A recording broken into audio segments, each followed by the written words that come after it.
That's what I'm talking about. Welcome, everybody. Welcome, Goglings, Gogorifics, Gog peoples of the world unite. Welcome, everyone. I hope you folks are enjoying yourselves today on this Tuesday afternoon. It is March 7th, right around 4:30 p.m. Eastern. And I hope everyone is enjoying themselves as we are looking forward to yet another session of Talisman Adventures.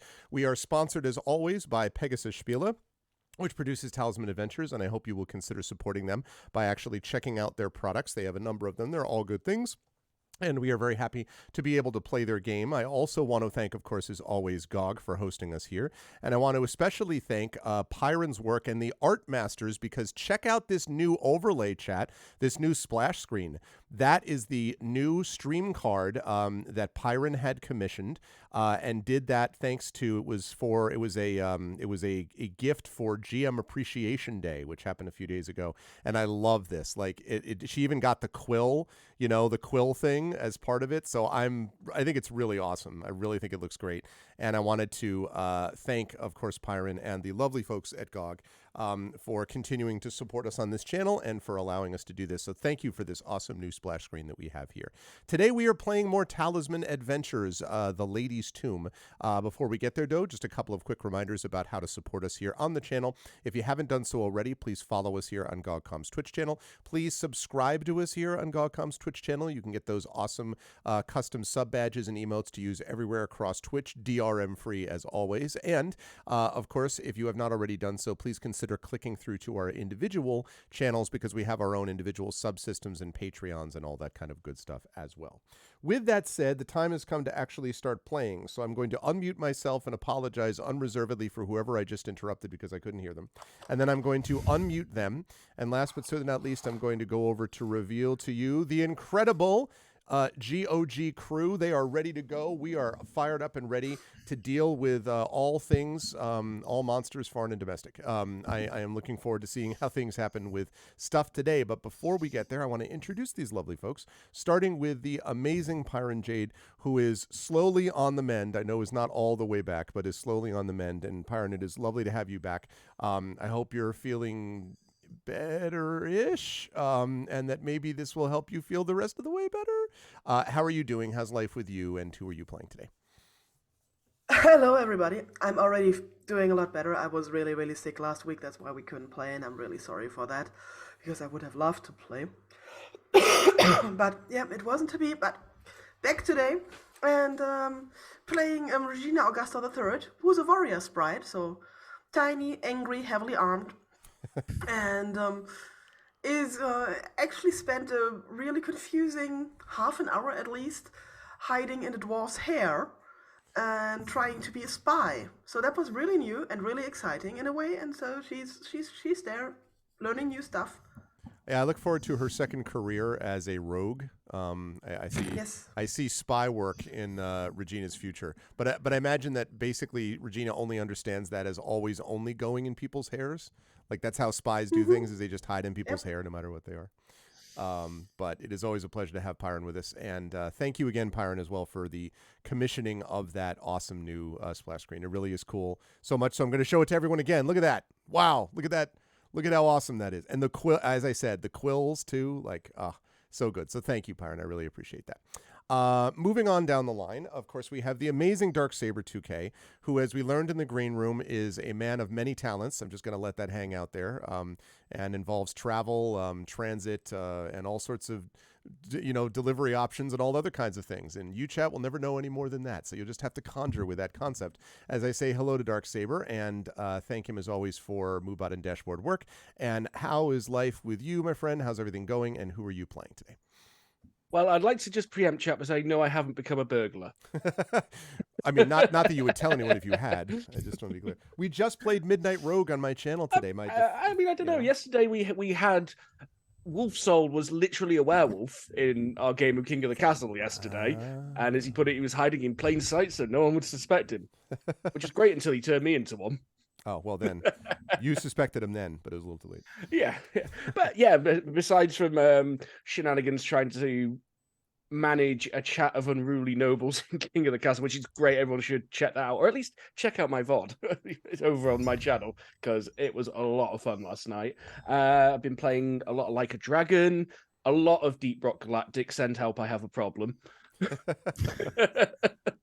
And just generally just having a lot of fun with people on streams. So it's all been very, very good at the moment. Bit of a cold, but I'm getting over it.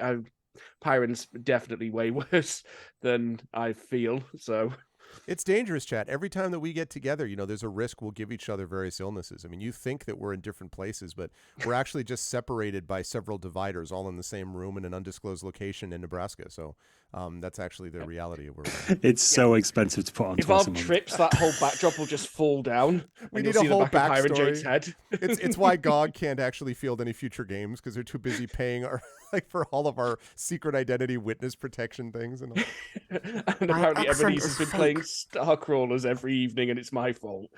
True. I own that. I wanted to get Star Crawlers back in people's heads again, and I made that happen. Yep. But speaking of making things happen, tonight I will be making Reginald Shune do something.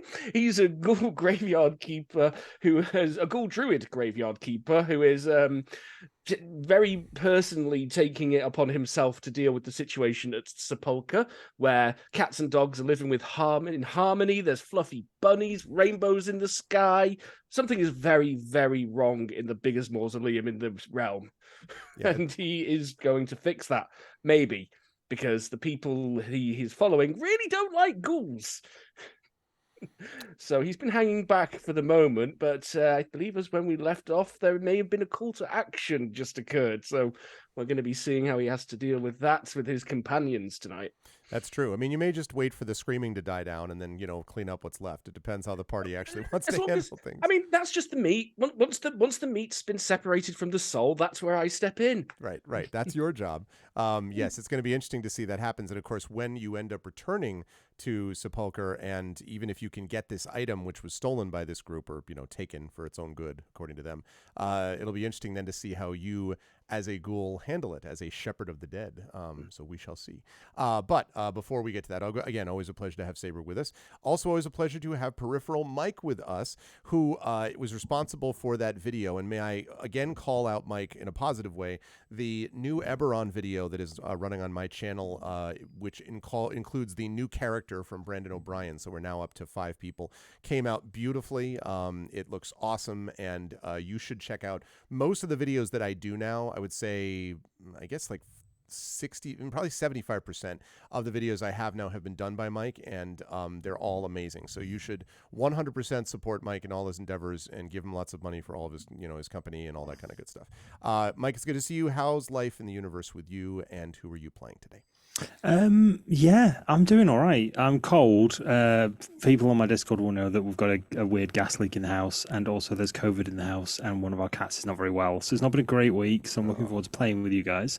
But it does mean that we have no heating at the moment. So hence I'm decked out. I'm in the tallest room in the house other than the attic, so it's very cold in this room. So I'm actually debating whether or not I should just put a game on in the background just to heat my GPU up a little bit, just to kick out some hot air. Oh, no. To be honest with you, just get the VR rig going, just to sort of use it as a space heater. Do you want to run back and forth to just build up, like I might jog. Lump is gonna do literally, I'm not joking, I am head to toe in fluffy clothing, and I've got a blanket right here just to make sure when the moment comes, when it hits like 11:30 at night here, and I'm just like, we're in the last 30-40 minutes of the session, I'm just like cover my legs up like a decrepit old man. I can't remember what you were saying now earlier. Yeah, the videos. Check out the Eberron video. That was not a hard video to make, especially not a hard video to edit to include Brandon's character, because god damn, he's a good looking man. Like that was a joyful bit of cinematography to shoot. I'm not gonna lie, he's a good looking chap. And yeah, it was fun, and it was. I like to think that each one of them are getting not more cinematic, but as cinematic as the last ones. So I'm looking forward to seeing where we go with it. To be honest with you, it's a bit of a wild ride. Other than that, we were talking about separating meat from souls earlier, and that's where Reginald Shune steps in. Speaking of separating meat from souls, we've got the runaway freight troll train that is Lump, our world walking warrior troll, who just ran through like a werebear or whatever it was. What happened? And he's now just kind of, I like the idea of him sort of hiding in slightly tall grass, but it looks like there's basically a lump, like a mountain trying to hide behind like two blades of grass as everything else is going on in the distance. And now obviously there's been this roar and now he's not quite sure what's going on, but he knows that someone is in there that can't get hurt. So he is taking that on board. So I'm looking forward to seeing what happens. That's true. Last time we had this creature that I just showed on screen until it was exploded by a lump who ran literally right through it, pretty much. So it was quite that. Always a pleasure to have Mike with us, and I'm sorry about the heat. A few weeks ago we had 0-degree temperatures out here, and so it got fairly cold because the heat pumps that I have. They shut down after like below 10, like they cut down useful. Somewhat. So, well, I mean, like, honestly, 0 is about as cold as I can remember it being in 30 years in Connecticut. Fair enough. That it usually gets down to like, 20 at the coldest or 17 or 18, not 0. So it's a little bit unusual. But what happened to me is that several of my viewers sent me hot chocolate, actually had it delivered. So that's how that went down. So I hope someone can somehow deliver hot chocolate can deliver hot chocolate to Mike. Brilliant. But always a pleasure. I'm going to go start a GoFundMe. Exactly. Please send me some Get delivery hot hot chocolate. Always a pleasure to have Mike with us. Last but certainly not least, I am very happy to have undeveloped Bruce back with us as well. Bruce, it's good to see you. Also, Bruce, I realize it's been at least 2 weeks since I've asked you about your greyhounds. We met 2 weeks ago. So I'm just curious how your greyhounds are doing and if your dogs are good. And how, of course, most importantly, how are you doing and who are you playing? No, you were right the first time. The greyhounds and how they're doing is far more important than how I'm doing. Like, I fully accept that. Yeah, they're both doing great. I got a new dog bed. Dog beds are quite expensive, so what I actually did was get a children's paddling pool and fill it with blankets, and it's now their favorite dog bed. Do they both sleep in there at the same time? No, Mudthin would absolutely love to sleep with another dog pal. He loves to snuggle up, but Moog, like, if he goes anywhere near her when she's sleeping, she's like, "You get away from me." Oh. So I might have to get a third, to be honest, to be friends with Mudthin. I don't really have a choice in this. So I think that's how it's gonna go. But I'm doing all right as well. Been really busy at work. But I've got a new boiler installed in my home. So in honor of Mike, I've just put my heating on a boost.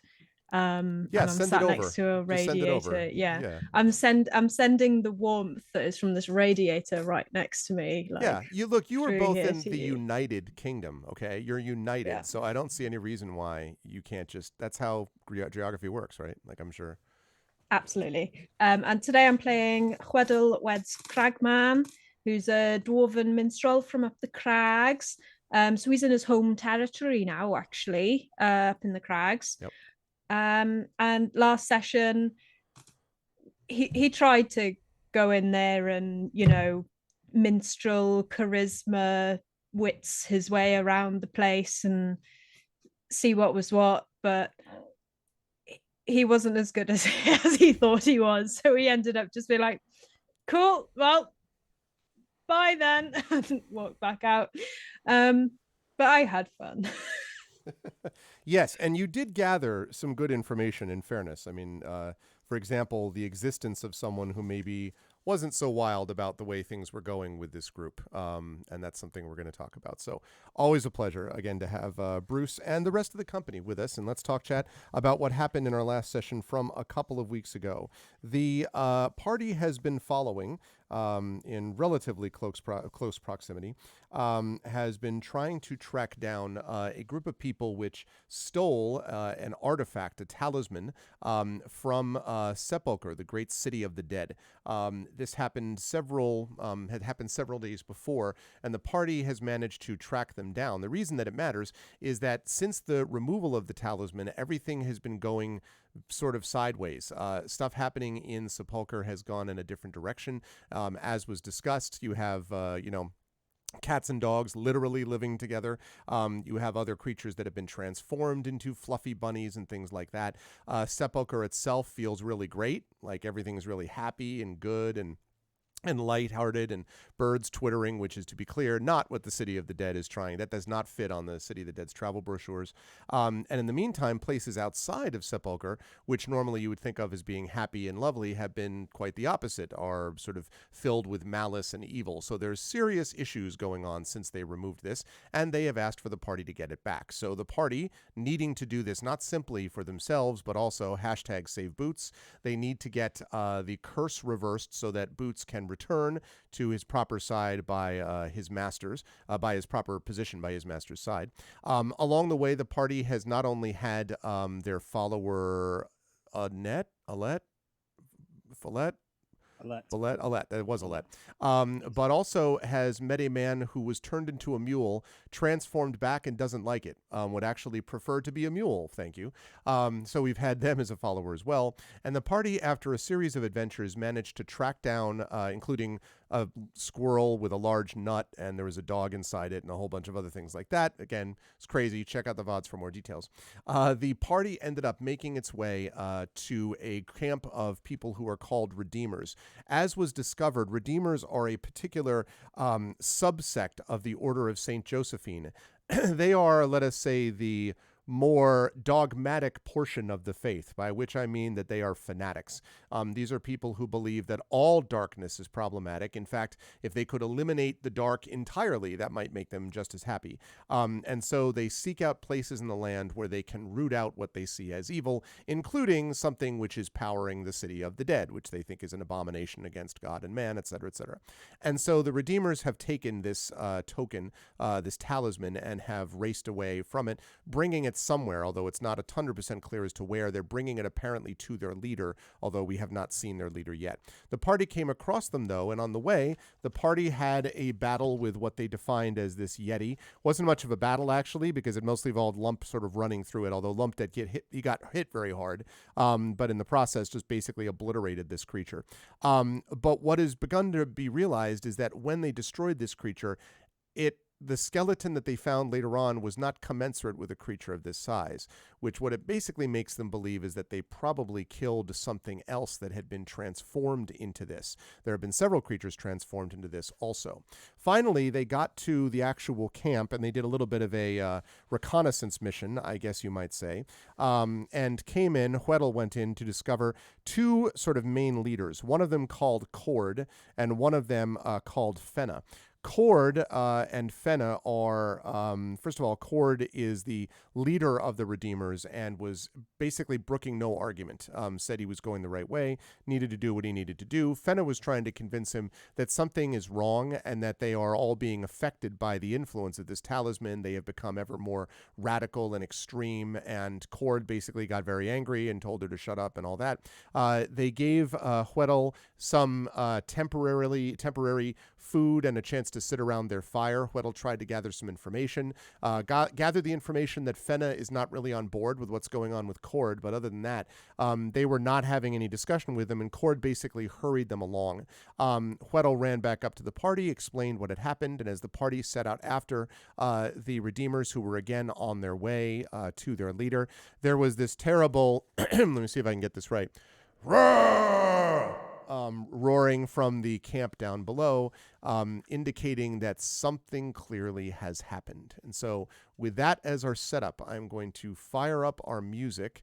I don't know what music to use yet because I don't know what the party's going to do. So I'll start with our default of Willow in the Light, but I will happily switch off of it. There we go. I will happily switch off of it if the party decides to go in a different direction. Party, what would you like to do? Away. I cast Fireball. Okay, let me just change up the music. No. Yeah, and then you set accidentally a village on fire and everybody's unhappy. Just because I was in the house at the time, that's what the main thing that upset me was. Hweddle would like to look Lump right in the eye, and then with glee and joy in his heart, he's going to shout, "Cucumbers!" And then run as fast as he can on his little dwarven legs Which way is Yeah. Weddle running? towards the Towards the noise. yeah. Excellent. Cucumbers is the safe word. Lump bounds towards the noise. Okay, Oh. Regina, Reginald. Reginald is going to pause for a moment so that he has in his hand, before charging after them, the bottle of embalming fluid. Ah, okay. This is the moment in the Lord of the Rings movie where just the two hobbits run out first. Hey, look, with my track record in Melee, I'm not running out first anywhere. No, I wouldn't either. It's working. I know it's working. Run. Yeah, I know it's working. Run. I got no hit points. This is gonna end real bad for me. Okay, so Reginald, you're running after them. Regina, what about you? I'm trying to overtake everybody. Okay. I love that idea. Okay. So, let's see. You race down towards the hill and race down the hill towards the sound of the noise. Now you're a couple of minutes away, because you were able to see them over a long distance, but you weren't obviously can't be 30 seconds away or they would have noticed. So as you race down, they're not moving out of the camp, but you certainly see a lot of momentum. There is a lot of motion, I should say. A lot of things being moved around as you head down that way in the gathering darkness. You continue to run down the hill, and then some. I guess so. I'm trying to think of who would be in front. Weddle would probably get overtaken by Lump. So the question is whether Regina would overtake Lump. Yes. My speed is 16. Yeah, mine is not. Okay, so then Regina, you're probably ahead. So it's Regina, Lump, Weddle, and then Reginald bringing up the rear with the embalming fluid. And as Regina, you're heading towards it. Regina, you see something large and a dark shape flying directly towards you. I need a quick decision on what you're going to do. Not behind it. Flying like a bird or like running really quickly? No, not running, flying in the air. Okay, I keep my spear in front of me and keep on speeding. Okay, so you're going to allow it to run into you, basically, or you into it? I will try to have it run into my spear. That's why I'm having it in front of me, but yes. I see. Okay. What test am I going to have you do for this then? Let's take a look at those skill tests, chat. Let's see. I will have you make... Is it a defense test? No, this is going to be... Pokey pokey. I'm going to set if I want to have you make an athletics. Jabbing test. Yeah, I'm going to have you make an athletics test for me, please. This is, if you have a focus in acrobatics, that would be good for this. Thanks to the handy-dandy skill checks Talisman RPG sheet, by the way, made by One Power and Jade. So, if you have the skill, athletics, do you? I think you do. I do have the skill. And you have a focus in acrobatics. I do not have a focus. So then just 3d6 plus aspect, and the aspect here would be agility for sure. Okay. 1 moment, I need to... Charge of the Valkyries or of the fairy, yes. Okay, so 3d6 plus agility it is, yes? Yes, that's correct. Okay. Let's do this then.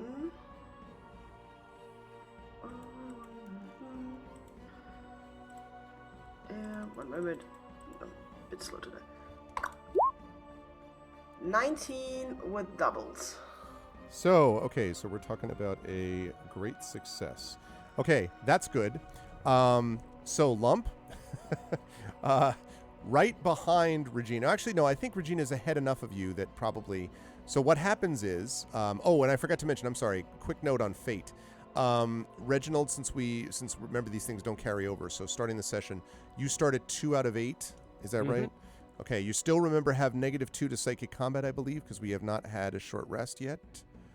Remember you received it, or did you have the short rest? Did have a short rest, yeah. Okay, then I'm wrong. Because Lump needed a bit of treatment. Oh, that's right. Okay, yeah, so your psychic combat thing is okay.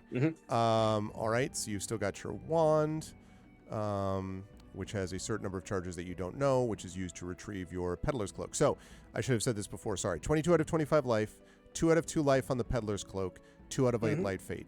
Is that what you got? Okay. Yep, And that's then what I got. Lump, 12 out of 30 life, 10 out of 12 armor. You have a helm, and I have you at 1 out of 7 light fate. Yes? You certainly do. Okay. One light fate right there. And you got -2 notice because of the helm. Huedel, I have you at 32 out of 32 life.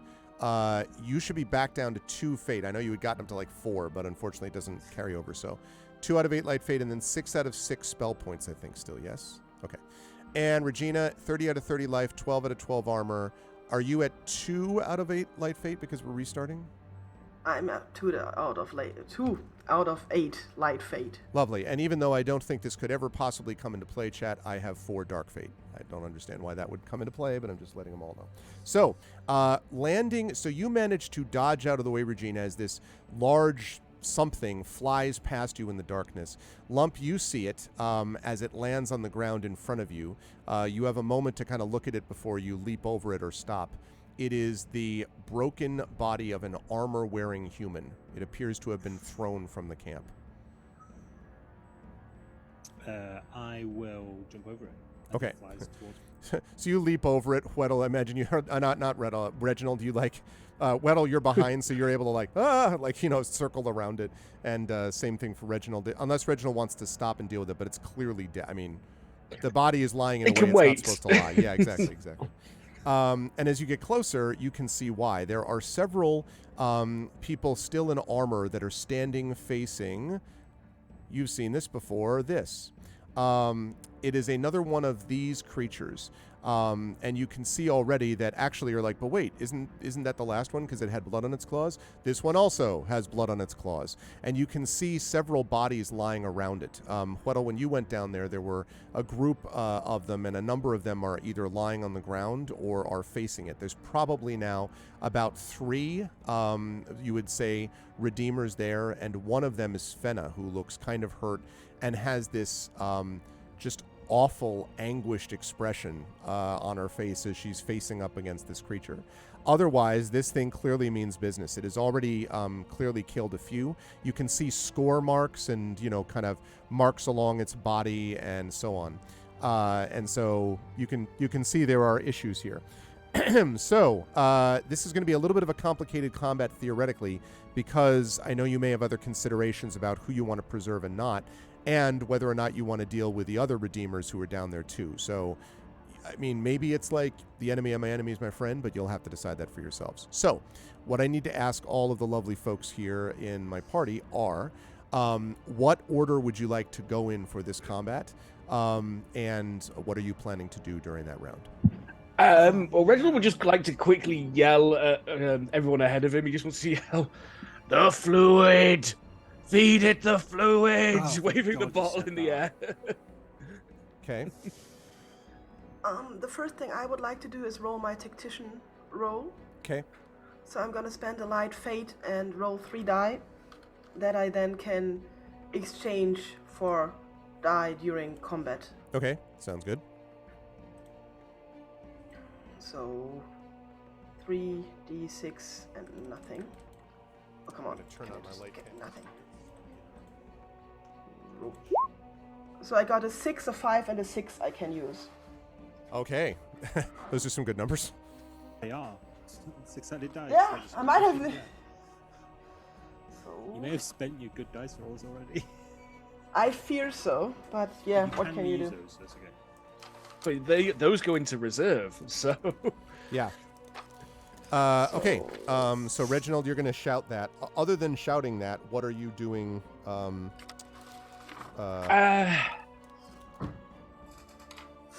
Now I'm... I need to wait and see what the Redeemers do before I decide, really. Because if they decide... I'd like to think that they've probably got more pressing matters than a ghoul running up with a troll.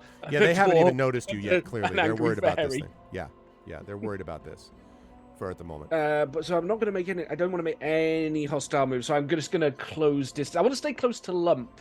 Okay. As close as I can, because I think Lump's probably got a good head of steam going right now, and I've only got a speed of 11, but I'm hoping someone will meet me and grab the bottle. Okay. All right. If he shouts, I'm gonna turn around and try to get that bottle, because I'm the fastest, which I just have proven again. So okay, so then do we want Reginald going first?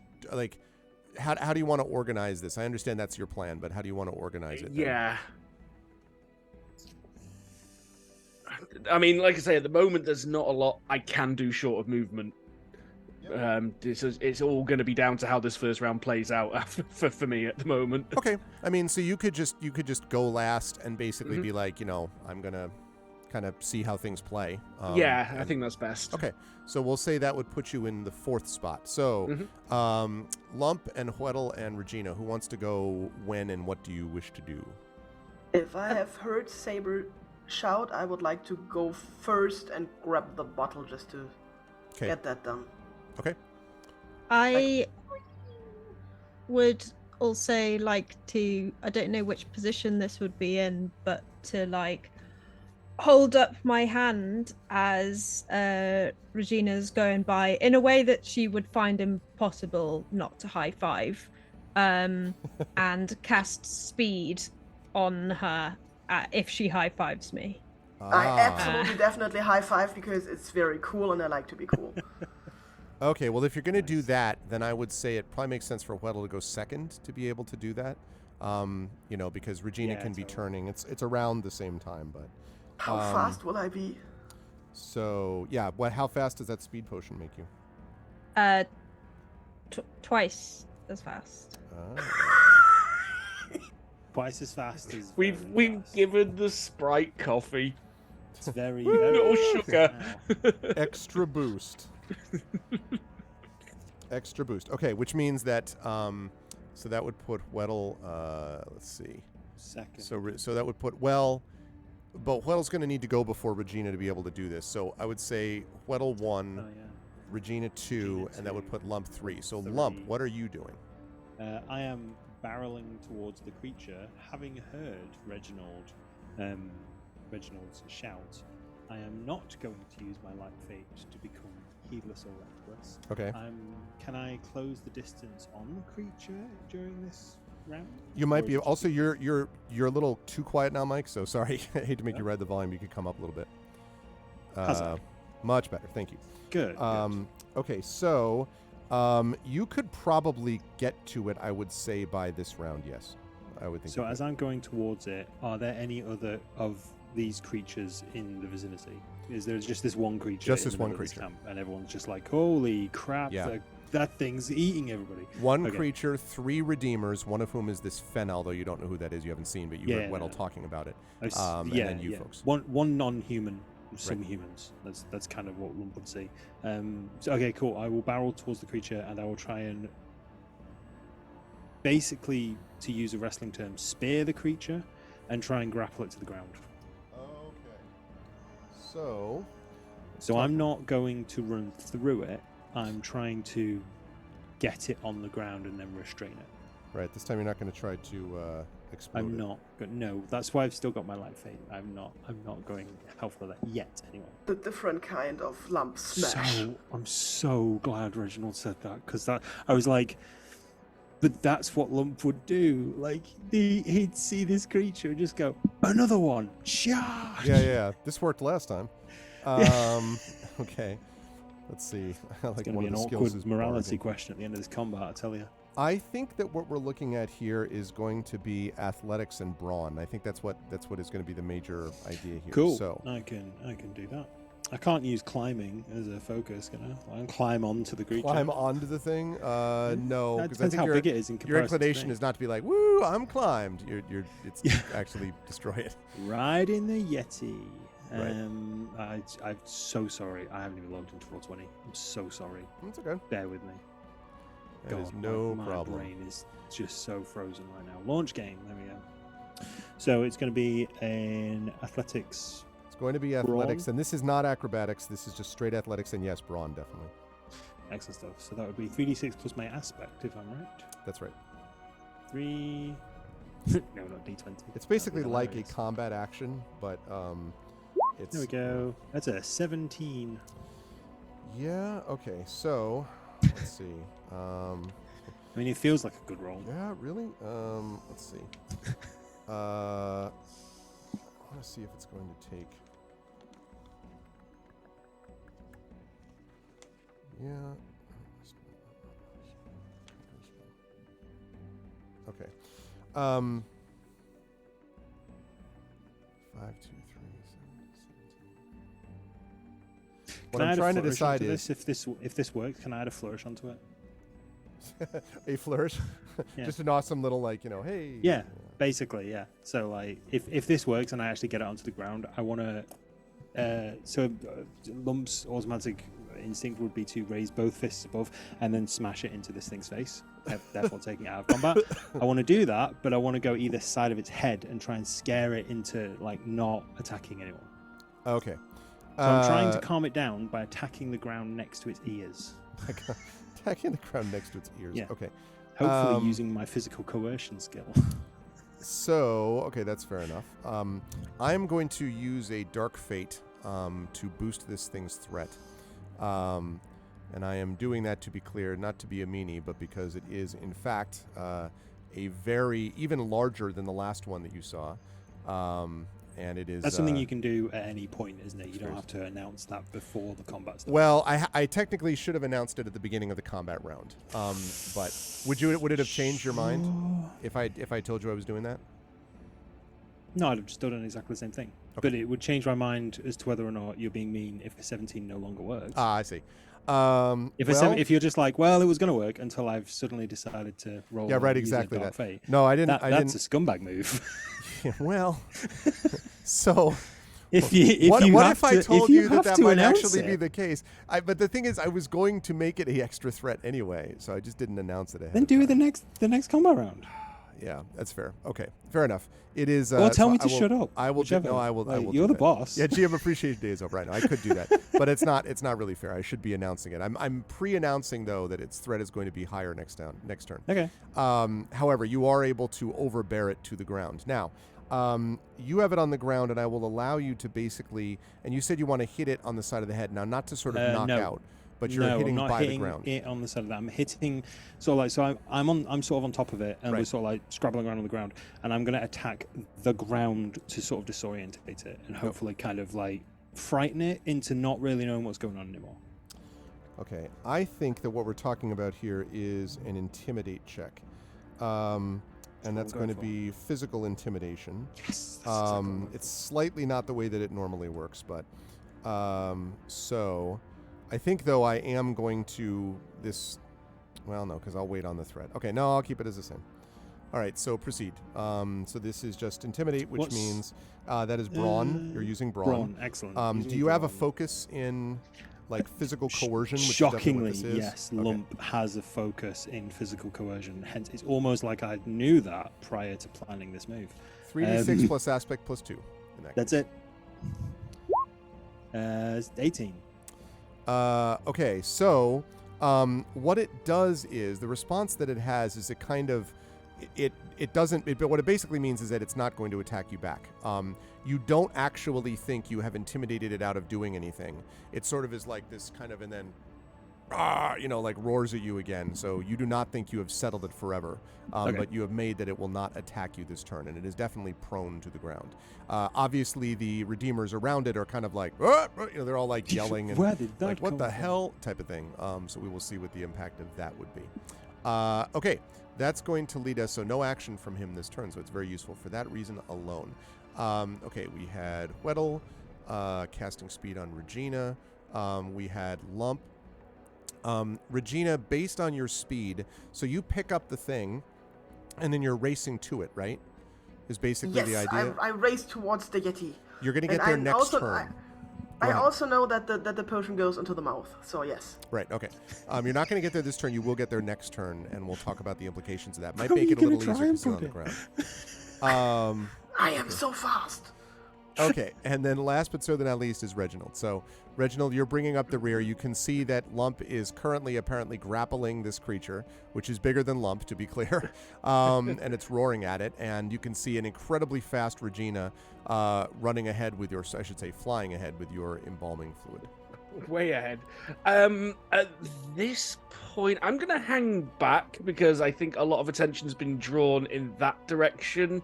And from what we've been told by Weddle about the Redeemers and how they feel about folks like myself, me turning up, they might suddenly decide, he's easier. So I'm going to hang back for the moment and just end my move, move closer, but I'm hanging back at the edge, away from the impact zone. Gotcha. Okay. All right. Well, that's going to bring us up to the next turn, or the next round, I should say. Actually, no. Before that happens, the Redeemers are going to act. So the Redeemers basically run up, and Fenna, you can see the two of them, and they're all kind of bloodied and, somewhat injured. And two of them are yelling, "Kill it! Now's the chance! Kill him!" And Fenna says, "No, you know who he is." And comes up to you, Lump, and sort of yells in your ear, "It's don't hurt him! Don't hurt him!" Sort of yells into your ear.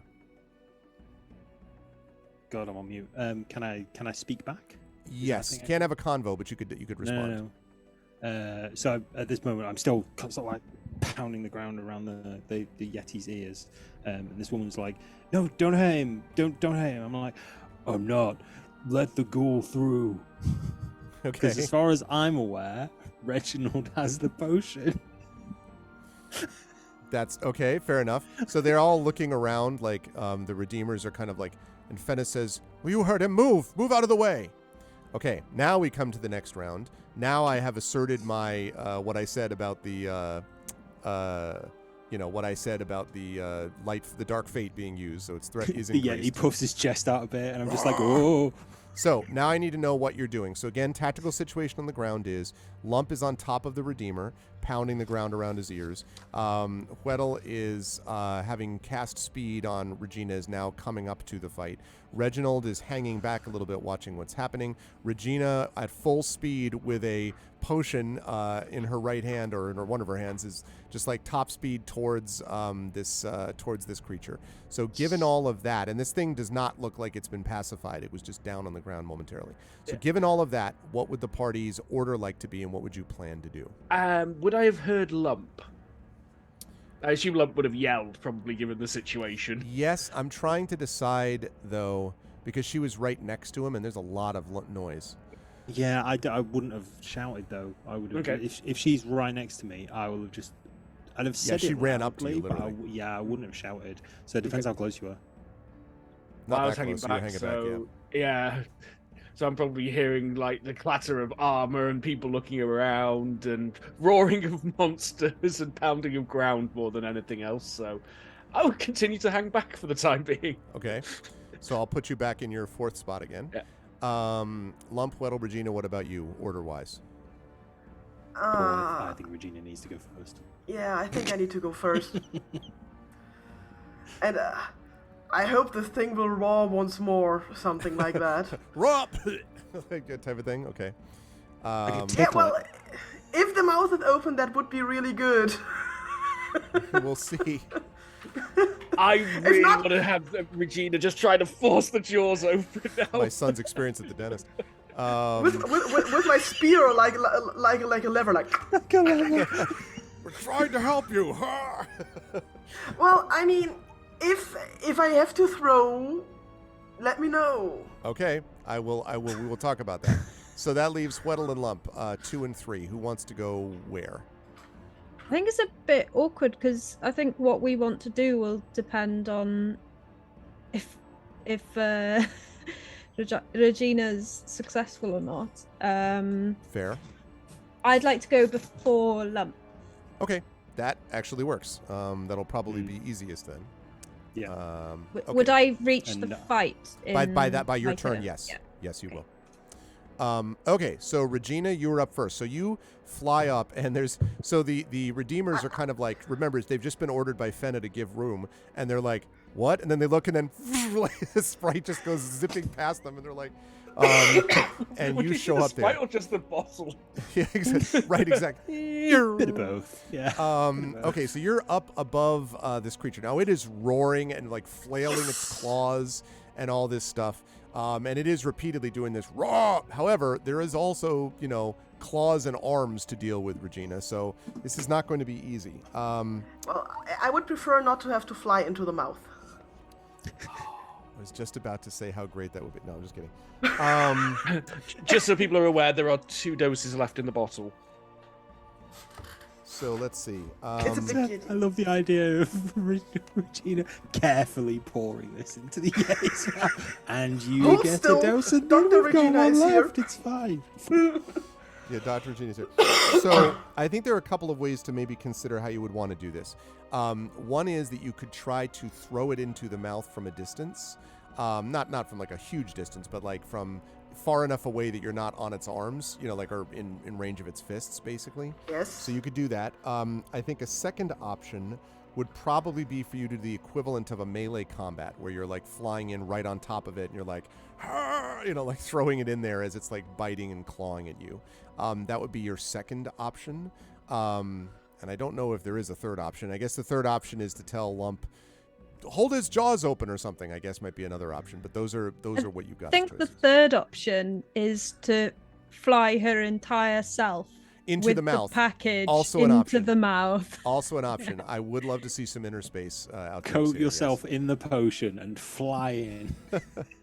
And then with some. I mean, the possibility was floated about the other end. Oh, magical enema. Suppository from a sprite.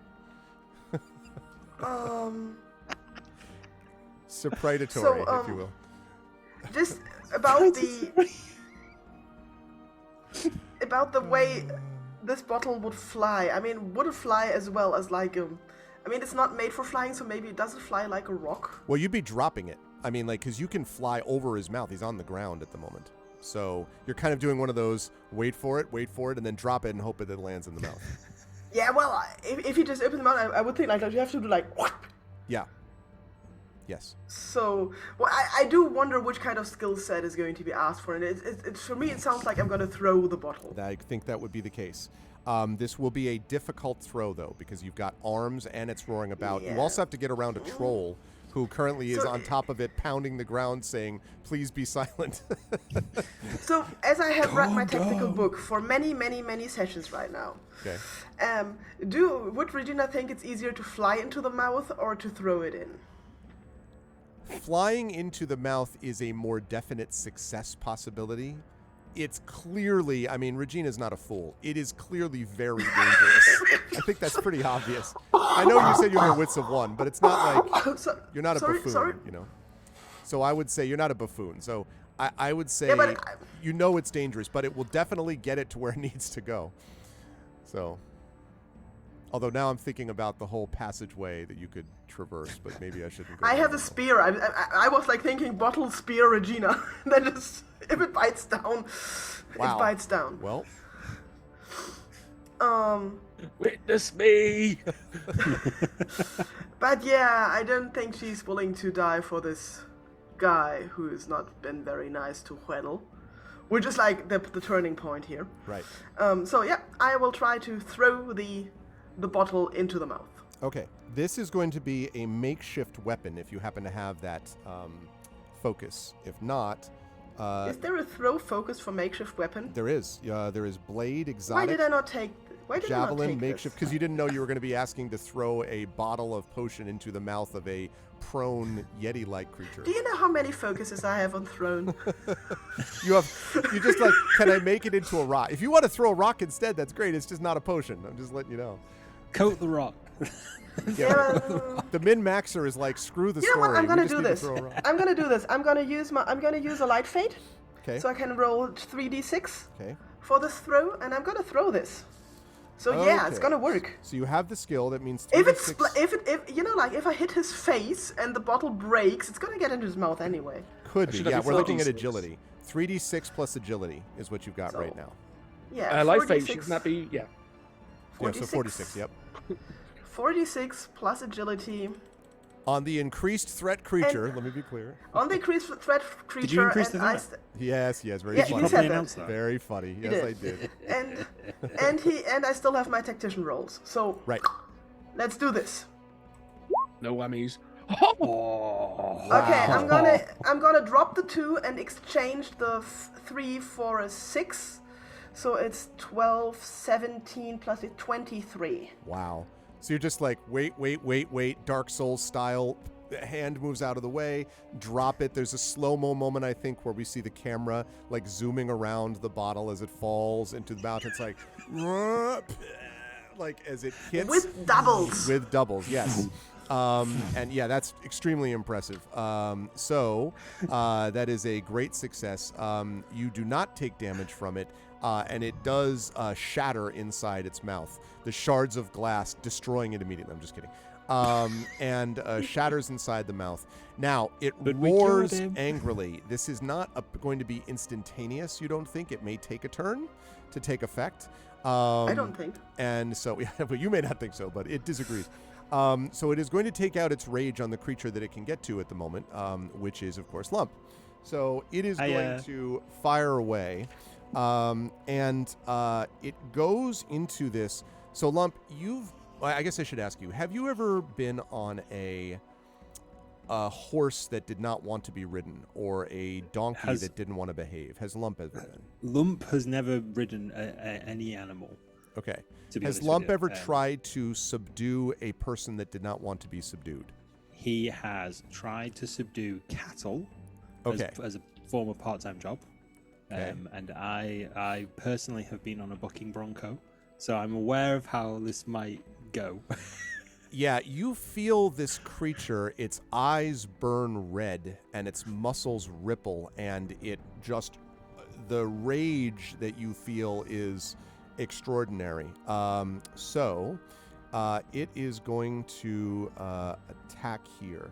So what I need you to do for me here is I'm going to ask you for a defense test, please. This is a melee defense against Brawn.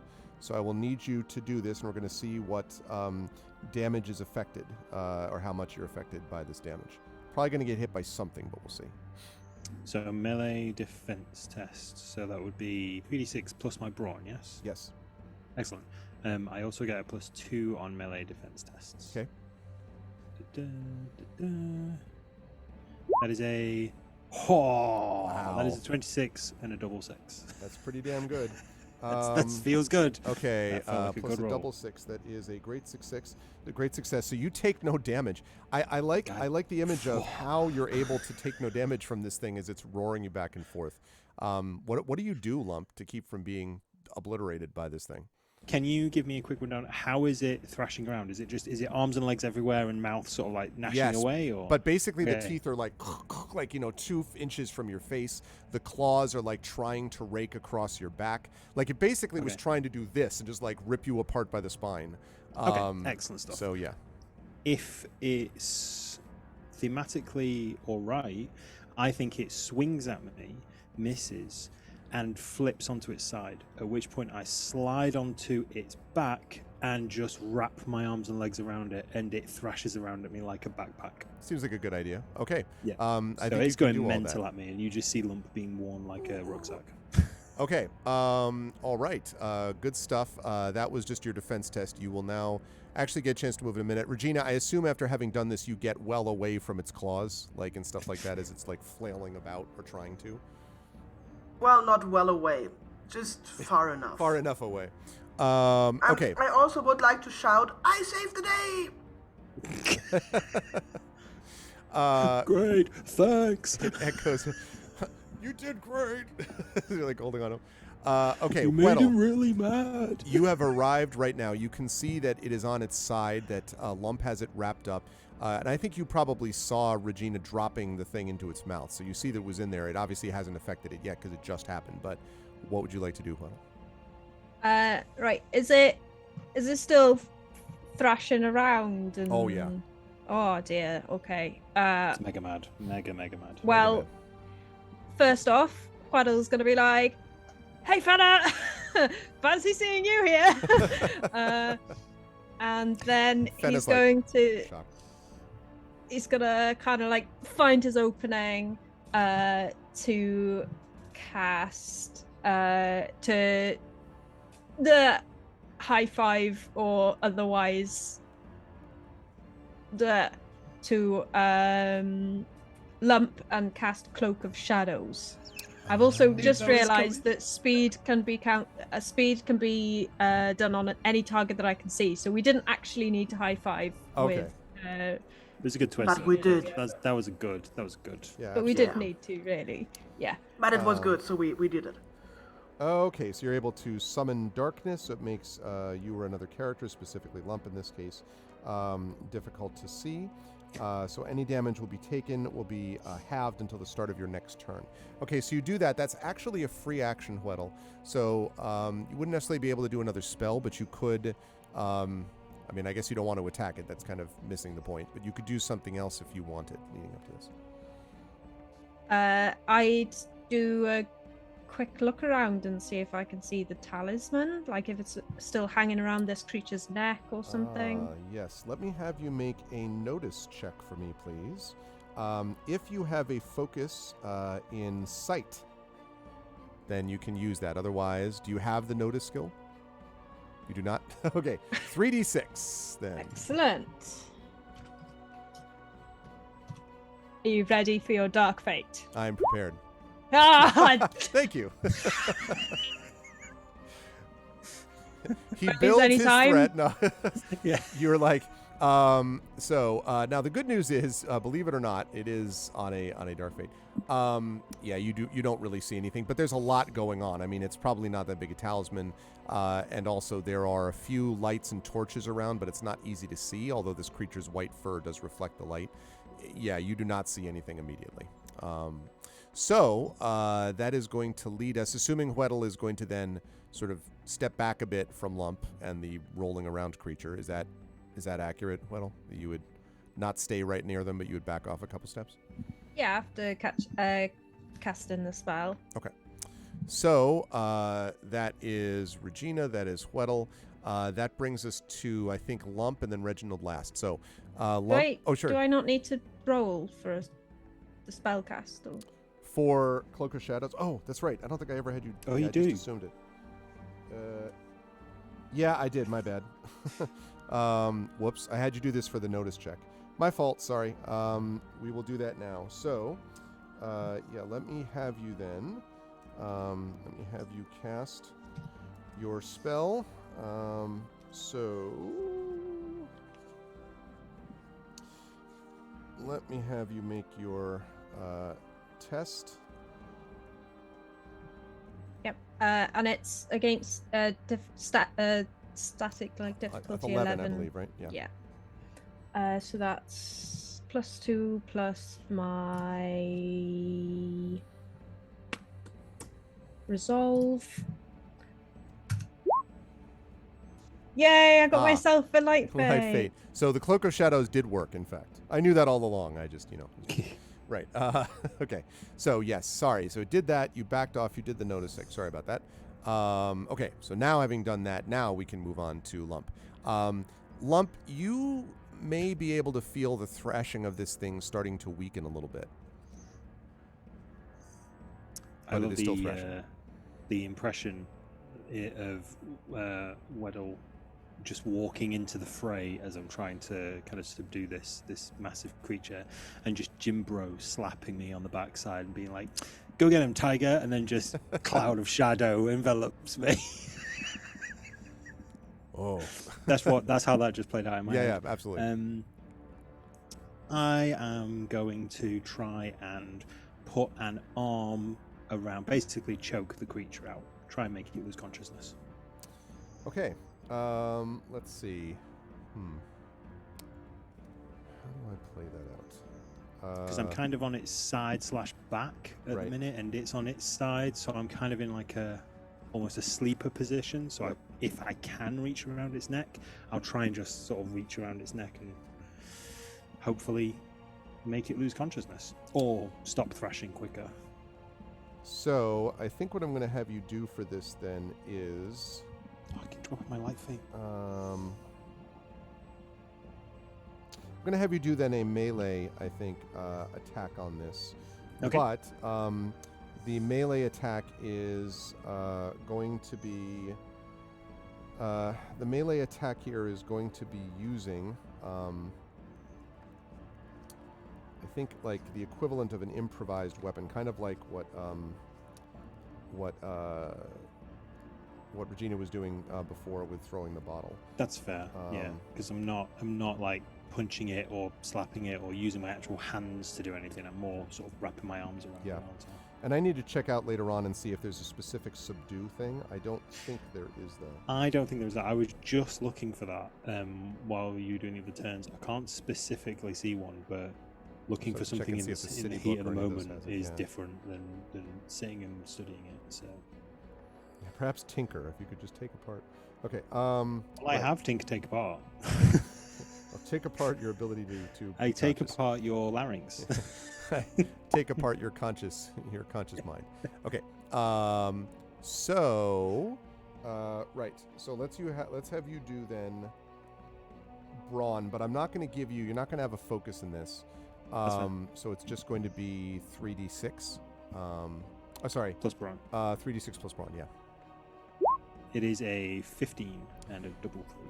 So because of the increased threat that I have mentioned on multiple occasions, that does not seem to work. Although it does not, yes.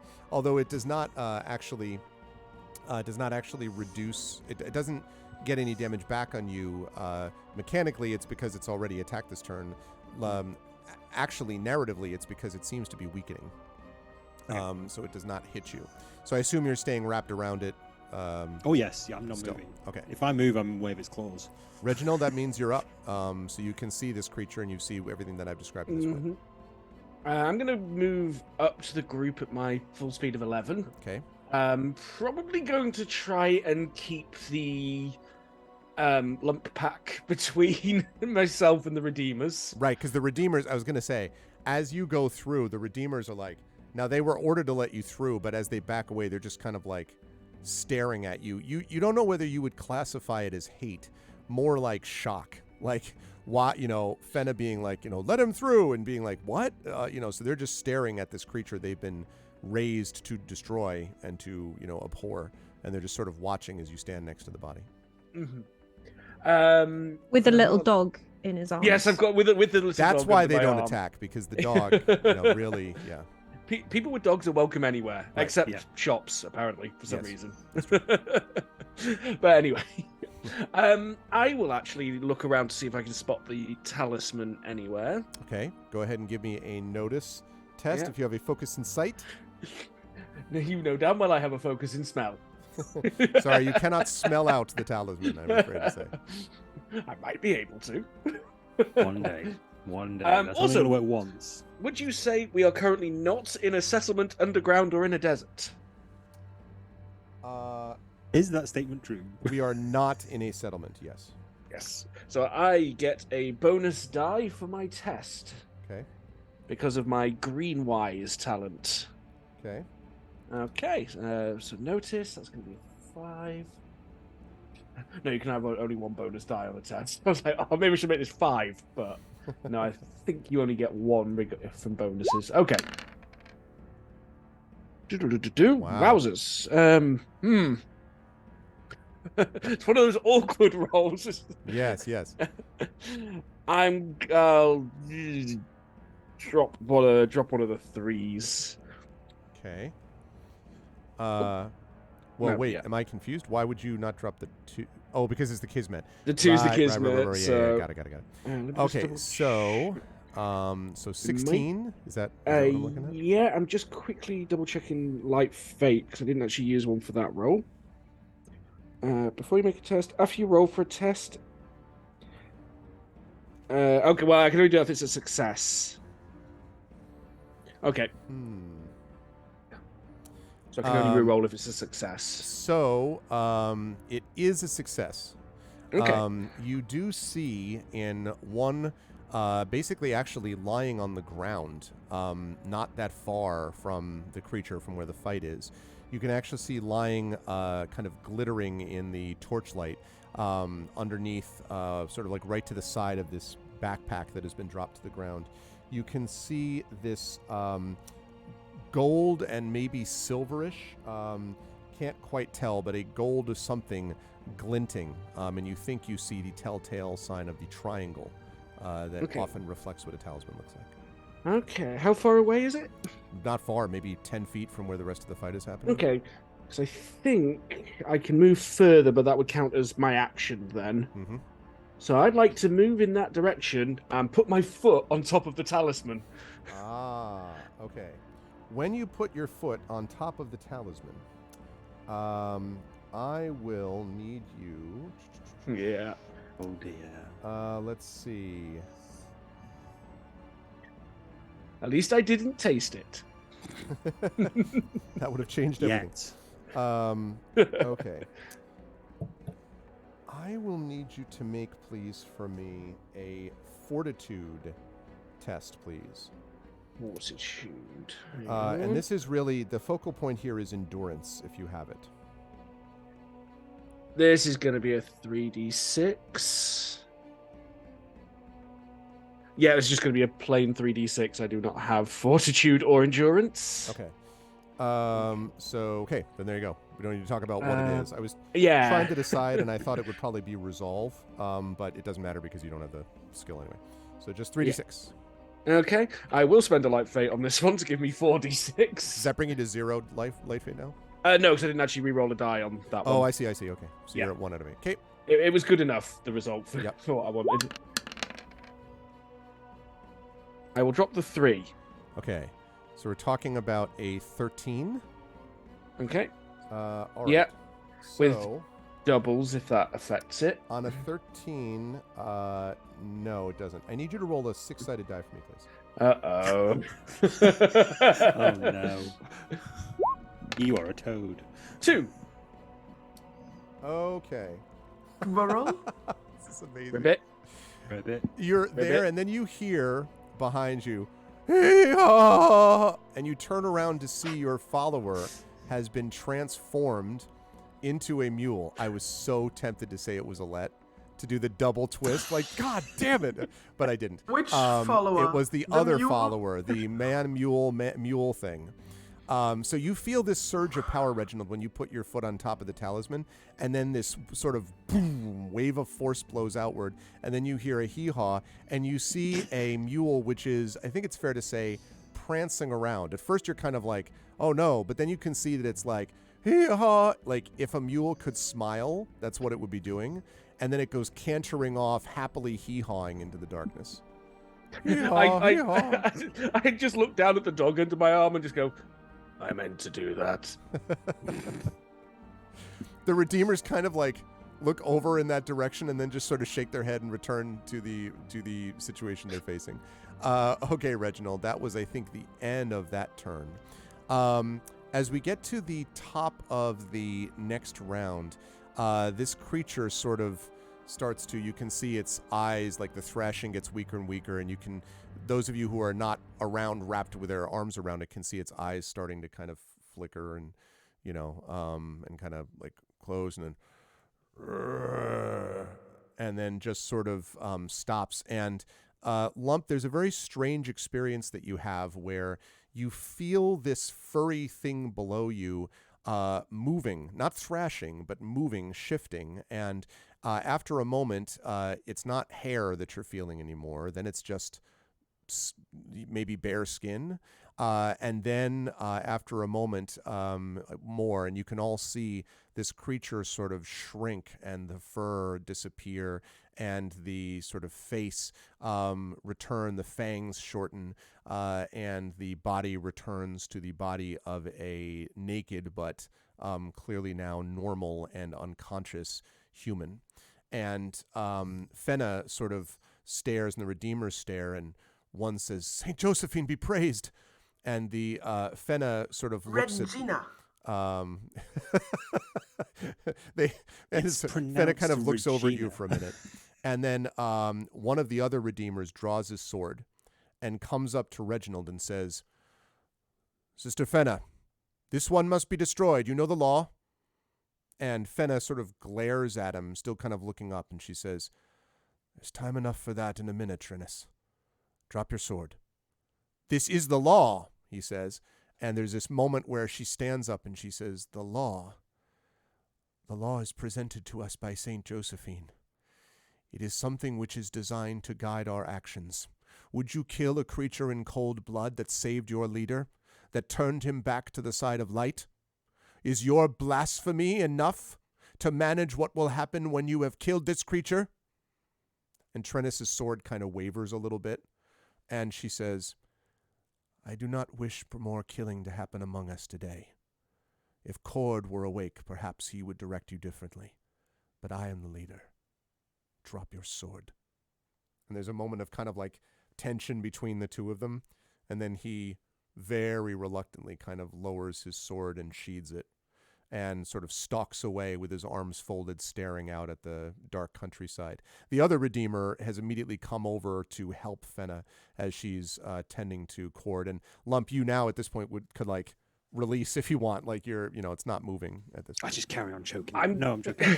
Stop. I'll go over there. Does Twine look injured in any way? Twine.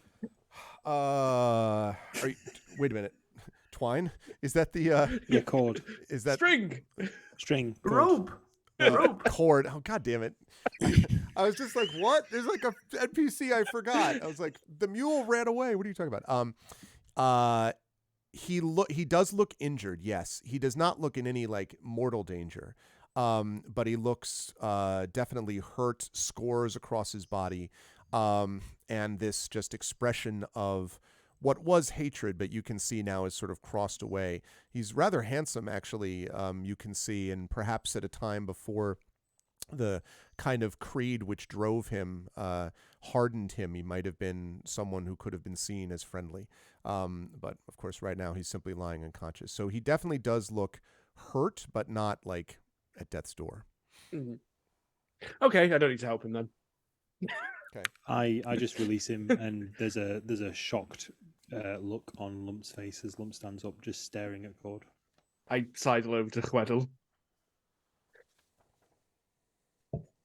You might have to explain it to him.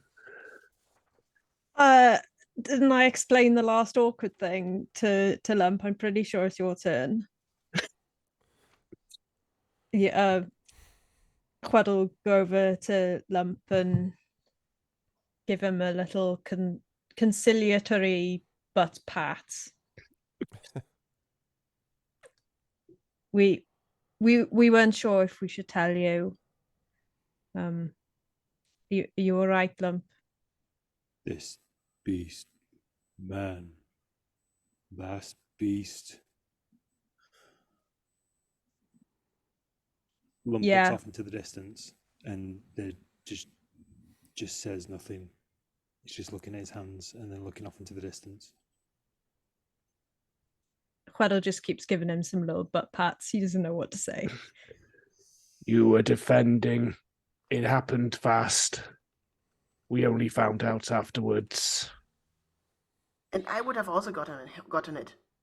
I would have totally, if you weren't faster. But yeah, now I'm faster. Any of us would have. You're so fast. Your speed has now worn off, though, Regina. So you're just like, I'm really. Look at me. But you could like, so you kind of, I imagine, streamline your face, like you're really going super fast.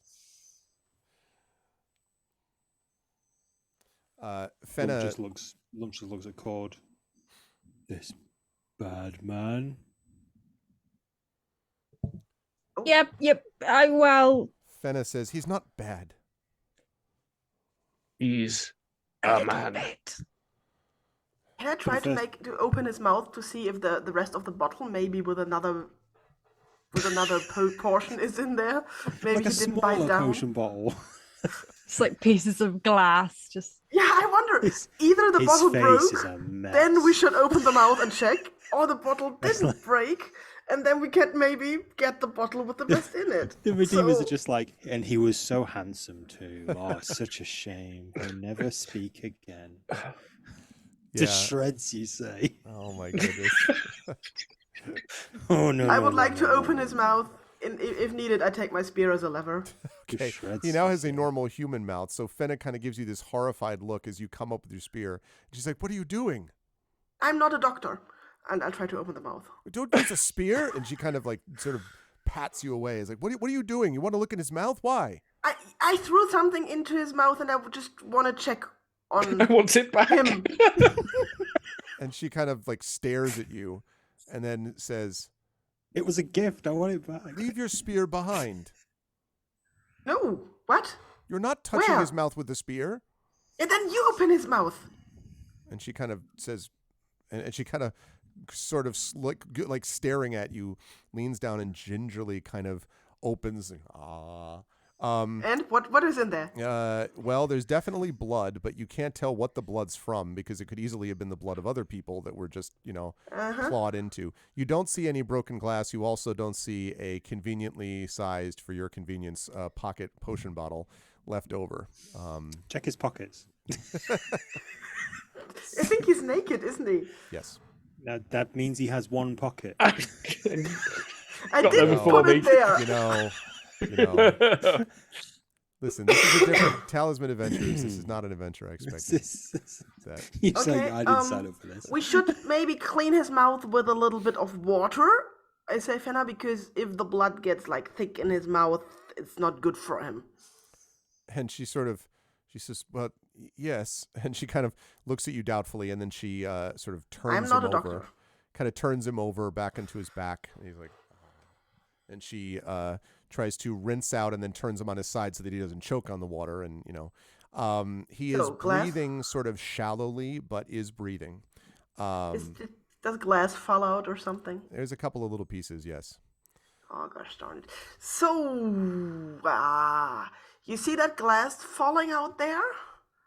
Yes. There might be a little bit more in there. You should try to clean his mouth. Well, Maybe like with a thing, like a little bit of tissue, and get the glass out of there. Reginald, it does occur to you, by the way, that if it's true that he swallowed a bunch of what is now broken glass, it is going to do some very unpleasant things to him as it makes the passage that all things do through the body. So I know you said you weren't planning on healing him, but this is something that, I'm just letting you know. I am a healer, not a magic healer. There's not a lot I can do if he swallowed any. Fair. Even Regina knows that eating glass is bad. Right. So there's like... Some of it may have already passed through his system, in fairness. Like, that's possible as well. Yeah, but still, we should like... Okay. So they try. Like, Fenna and any of you who wish to can try to kind of clean out his mouth. You do get some more pieces. Nope. It looks like most of it has been swallowed. You don't know what the effect of that will be. I offer some tweezers. It might be not so good. It could still be worse. He could have swallowed a Sprite with a spear. That's true. I help out as best I can with my first aid kit. Okay. With a grief-stricken look on Mum's face. Right, and as it goes through, it becomes clear. Like one of the Redeemers, leans down and looks at Fenna, and Fenna nods, and then she puts her hand on his brow and she closes her eyes and whispers some silent words, and his body glows around her hand, basically his forehead where she's touching it. And you can feel feel the warmth kind of emanating from his body.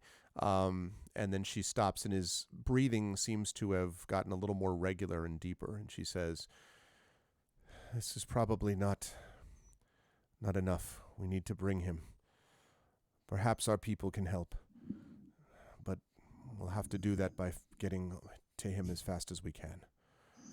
And then she kind of looks up at all of you and she says, "Thank you." And she looks at you, Hweddle, and she says, "You came back to the camp. My brother had told you not to." Yeah. To be honest, I did kind of think something bad was going to happen, so I didn't go very far.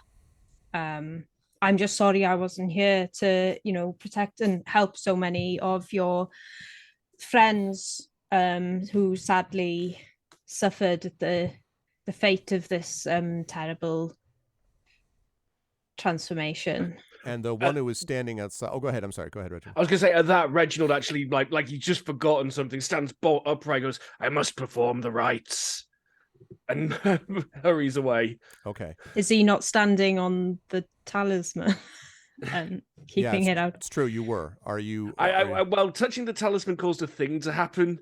We've seen, we've had several things. That's a good point. I mean, we don't want them to pick up the talisman on their way out. So if you could just stand there on the talisman until they're gone. Yeah, okay. Instead Give of it to the dog. you must perform the final rites, or their spirits will roam.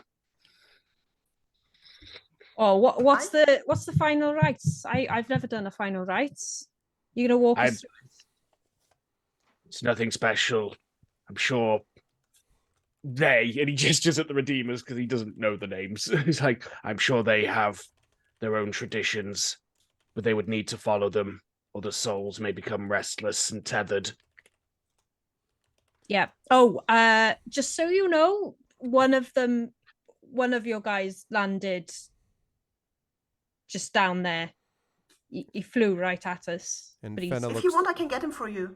Fenna looks kind of sadly in that direction, and she says, he was trying to protect us after Cord had done what he did to these.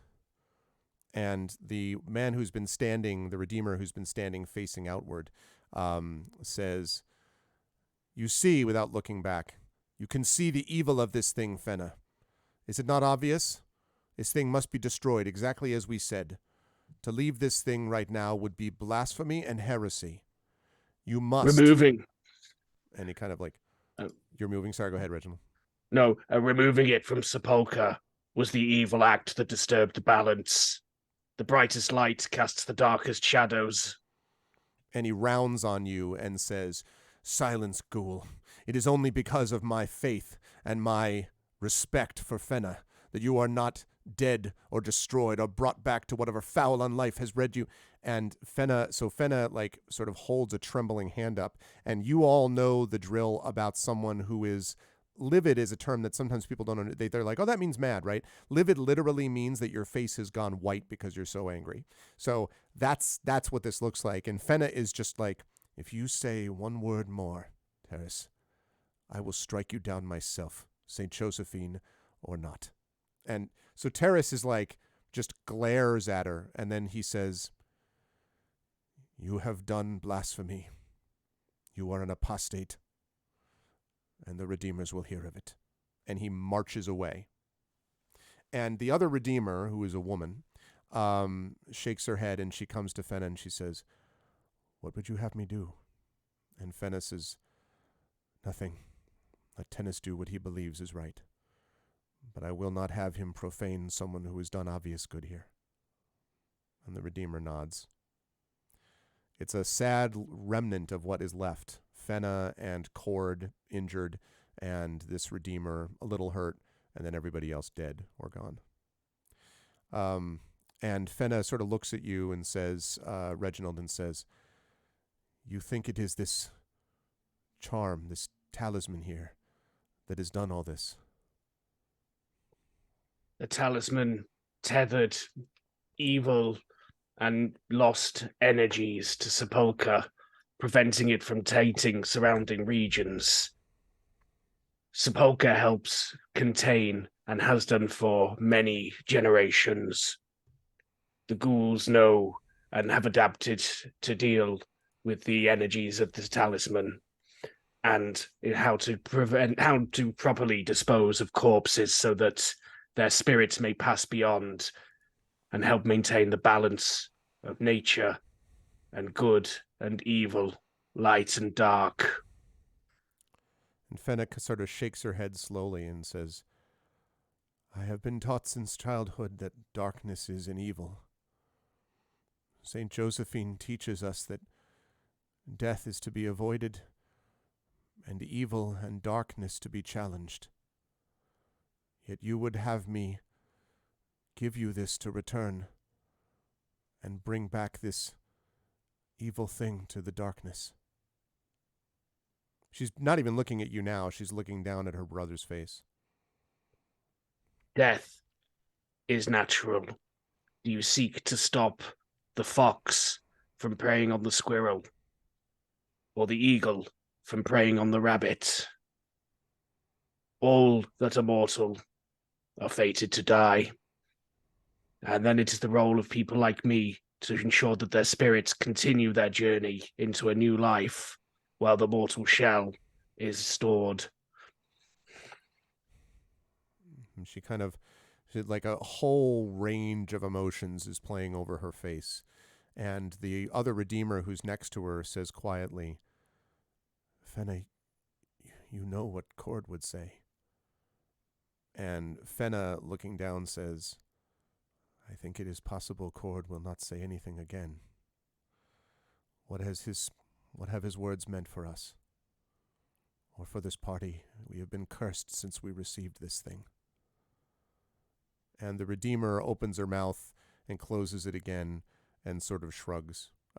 Unlike, Terrace, who ended up leaving angrily, full of righteousness, you get the impression that both, obviously Fenna, but also this other Redeemer are badly shaken. And they're just sort of like, they kind of don't know what to do. So one of the Redeemer, finally Fenna says to the Redeemer, the ghoul has spoken truth. Forgive me. And she looks up at you, Reginald, and says, what is your name? I am called Reginald, and these are my companions, Chwedl, Regina, and Lump. Then I have you to thank for stopping this monstrosity. Even if he does not survive, it is better this way than the way it would have ended. Go. Reginald here is right. Right. Amelia, go see to the others. Make sure they pass beyond. You know the words. And she kind of, again, sort of like as if to say something, and then nods tightly and stands and starts going to some of the bodies and whispering, which just leaves Fenna. And Fenna says, as she's looking at Cord, if I return to my people without this thing, and if it is discovered what has been done, then my life and Cord's will be forfeit. But if I do not allow you to return it, then the evil that overtook our party will overtake others in time. Saint Josephine would tell me what to do if I had the wits to hear her.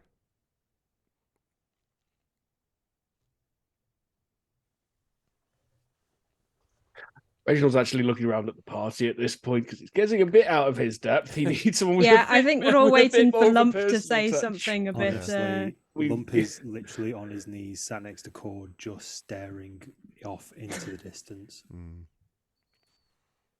I don't think that I'm very qualified to say what is light or darkness or good or evil. And I know that you're not a big fan of minstrels, but I've told a lot of stories about people who are considered to be heroes or villains. And I can tell you, yes, heroes such as Regina here, who saved the day very quickly. Like Regina flying in front of you as you do that, like heroes. Yeah. Yes, heroes like Regina here. And it Villains like Lump. remember it is always those who sacrifice themselves and their own interests in service of a greater good that are remembered for being truly heroes. And I think that is maybe something that you could understand. There is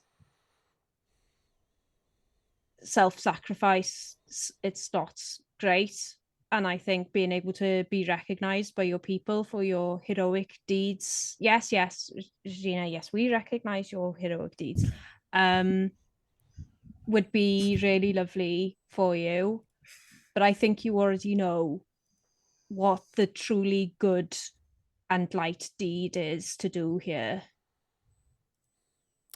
I'm going to have you make a persuasion test for me here, please, Hweddle. Shit, I should have lied.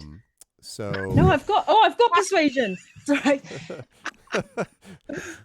You know that if you don't do this, you will burn in fire. That's how this works. And okay, so persuasion, and let me see. what are the foci here. Focal point here would be,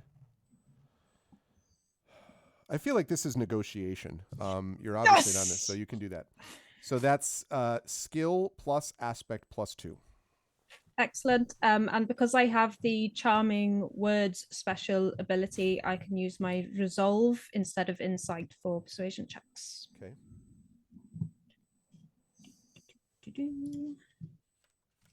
Roll 2d6 plus 2 plus 6. Wow. These are some serious rolls. Okay, so that is a 19? If I or wait, no, plus 2 plus 6. That's a 25? That is literally a 25. Okay. Yep. Wow. So she hesitates and then takes a long kind of shaky breath and then nods and she says, "It is so. You may take the thing back to Sabokar and replace it where it lies. I will face my order, and their decision will be the decision I accept." And the redeemer who's been looking around kind of hears this and is like, "Fenna, but we were tasked to do this thing." And Fenna says, "Yes, we were. And you see the result. St. Josephine's is not a religion of death. I did not join the order so I could spend my time surrounded by corpses. I have made my decision." And the Redeemer kind of is like, does not walk away, but you can see is like, this is the oh crap moment, that you can see, and then continues, goes back into making the decision, doing the equivalent of the last rites. While this is happening, Reginald, I would like you to make a lore test for me, because at this point you can take your foot off of the talisman and look down to kind of see what it looks like. Okay. And I will tell you, by the way, that as you're making it, go ahead, that's fine. That was the wrong. Not That was a misclick. It is a so this thing is a triangular talisman. It is made of interlocking arrows pointing, however, not the way a talisman that you've seen before is. It is actually made of interlocking arrows pointing in opposite directions. One arrow is gold, one is onyx, and one is silver. And all of them are on a copper base with an unidentifiable but clearly expensive jewel that is set in the middle. So yes, go ahead and make your. You could actually, if you want. No, I'm not going to bother. I was going to say you could attempt a spellcasting test to see that it's a powerful magic item. I think I'll give you that for free. I think it's obvious it's a powerful magic item. So let's just have you do the lore test to see what you know about it, if anything. I have got lore, so I'm just weighing up whether to spend my last light fate on this or not. Nah. We'll sit on that for now. Relics would be a good focus for this. It would be. I might consider that next time we level up. I actually nearly picked that a couple of level ups, but didn't quite. It's the classic. Yeah, that's what I should have picked. Instead, I went with smell, which is really working out for me. Mm-hmm. So that's going to be a 16 with a double 4. 16 with a double 4. So you don't think you know exactly. You do seem to remember something about the it clearly is a talisman that is connected to the old gods in some way, and because of the design of the talisman, you clearly know that the great wizard who made, as far as you know, all of the talismans, made this too, although why and for what purpose is inscrutable to you. So you know that it is a talisman, you know that it's probably connected to the old gods, and the wizard made this for some reason, but you don't know why. Right. I will not mention... Was it the wizard, though? I mean, I'm not going to mention that the great wizard made this, because we know how that happened, how that ended up last time. That's true. And technically others could make this check too if they so chose or not. But yeah. If they have the skill, isn't lore one of those funny ones? Yeah, I think so. It's like heal, I think. Yeah, I think so. Let me double check. I think lore is asterisked Yes, that's right. So Yeah. you'd have to have you'd have to have the skill. Is that the only one? Is Reginald the only one with lore? Nobody else has that. Weddle, do you? I I've do got not. law, So it's but up to you, Weddle. You don't have to do it either. no, I don't need to. I don't need to use a law check to know that that is clearly dwarven craftsmanship. Classic. Will you lick it? Yeah, I was gonna say, yeah. I will try and block Weddle from coming near this. I did If want I- to. Go ahead, Weddle. Weddle, that's me.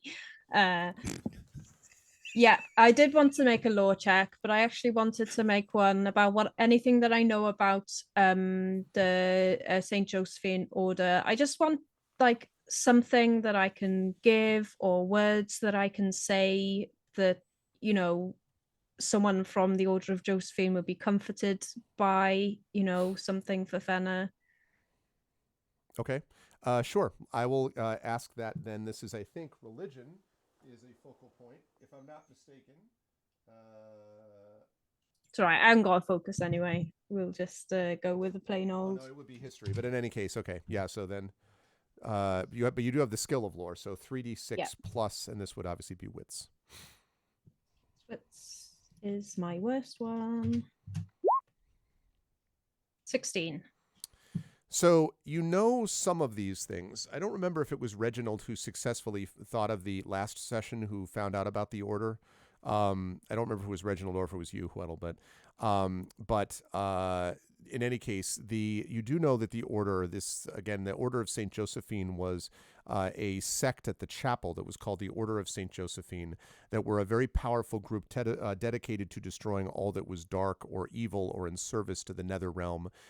There was a time, actually, when Saint Josephine's warriors were a symbol of hope, that they showed up and all of a sudden, battles that could not possibly be won had a shot.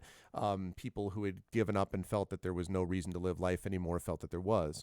But as is often the case, these things changed when St. Josephine herself basically rebuked this subsect, if you will, this group that wanted to destroy everything, including the ghouls. And it is the case that St. Josephine rebuked them because she said that all things have a purpose. It might have actually reminded Reginald of his own speech. St. Josephine had never intended for that to extend to that level of, stuff. So you know that St. Josephine did care deeply about the light and about hope and about care for others, and rebuked the fanatics that were in the cult that were known as the Redeemers. Beyond that, you're not sure what else. But All right. Well, it's not like a little prayer or something to say, but he will just give Fenna another little talk, and just say that just remember that the order that you belong to, although changed now, was once a symbol of hope in hopeless battles. And I think today feels like a hopeless time for you. And maybe this darkness that would have spread across the land if we didn't take the talisman back to Sepulchre doesn't seem like a big battle now, but it would have been. And your decision today is one that will spread light across the land again. So as you go back to your people, just please remember that no matter what happens. and she kind of nods slowly and she says, I thank you. I cannot say that I feel hope myself. But yes, there was a time when we thought it was so. Cord himself is the one who showed me, who gave me a chance to reach the light. If only he could have trusted me. Weddle is very carefully going to not give conciliatory butt pats. But Speaking of, though, Lump is going to stand up and walk over to Weddle and Fenner. You're right, mate. He looks over to Weddle and he tries to speak quietly, but it's Lump, so pretty much everyone hears him in the quiet. Must go back to other creature. Need to know if it was a human. Okay, I understand. Fenner, thank you for everything. And the entire realm is in your debt. But we're going to pop off now. So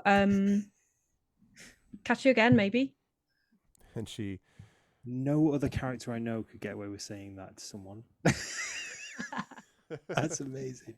Yeah, so see you later. See ya. Bye. right. Ta-ra. Okay. So, yeah. she sort of slowly nods, and as you are all beginning to sort of gradually make your way away, she says, I'm sorry, go gonna ahead. speak to. Sorry, I'm just gonna speak to Fenner really quick just before we leave. Okay, we'll do that first then. That's okay. So has Weds moved away or is Weds still with us?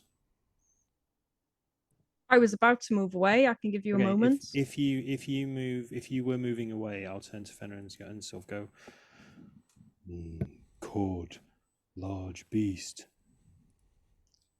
Other redeemers you've lost, maybe other beasts, and he's sort of like wringing his hands a little bit. Fenner sort of looks up at you, sort of slightly perhaps surprised or uncertain, and then says, there was one of us who was lost several days ago. We heard growling and shrieking from the darkness. We thought that he had been taken by a wolf or a bear, and Cord said we had no time to see, that we had things to bring to the Crusader. We did not see anything transform, but if what happened to my brother, she just sort of trails off. Lump leans into Fenner a little bit, and again he tries to speak quietly, but it's Lump. He goes, Lump lead bad life before, tried to do good. If find lost redeemer, will bury proper.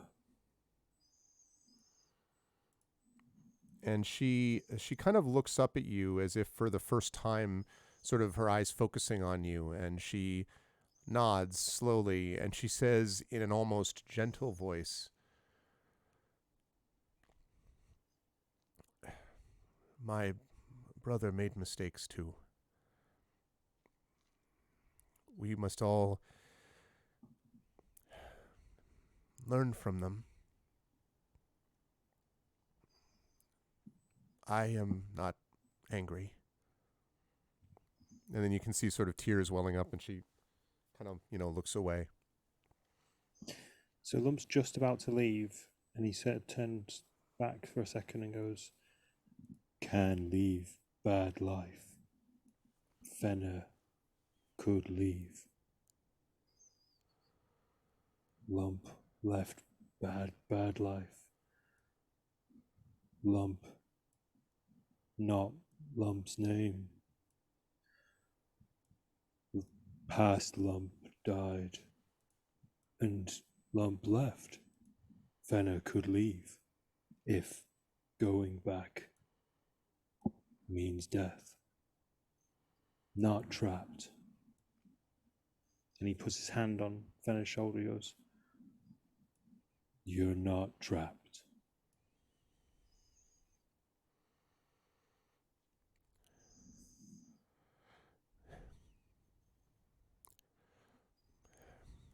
Medio, hurry with those corpses.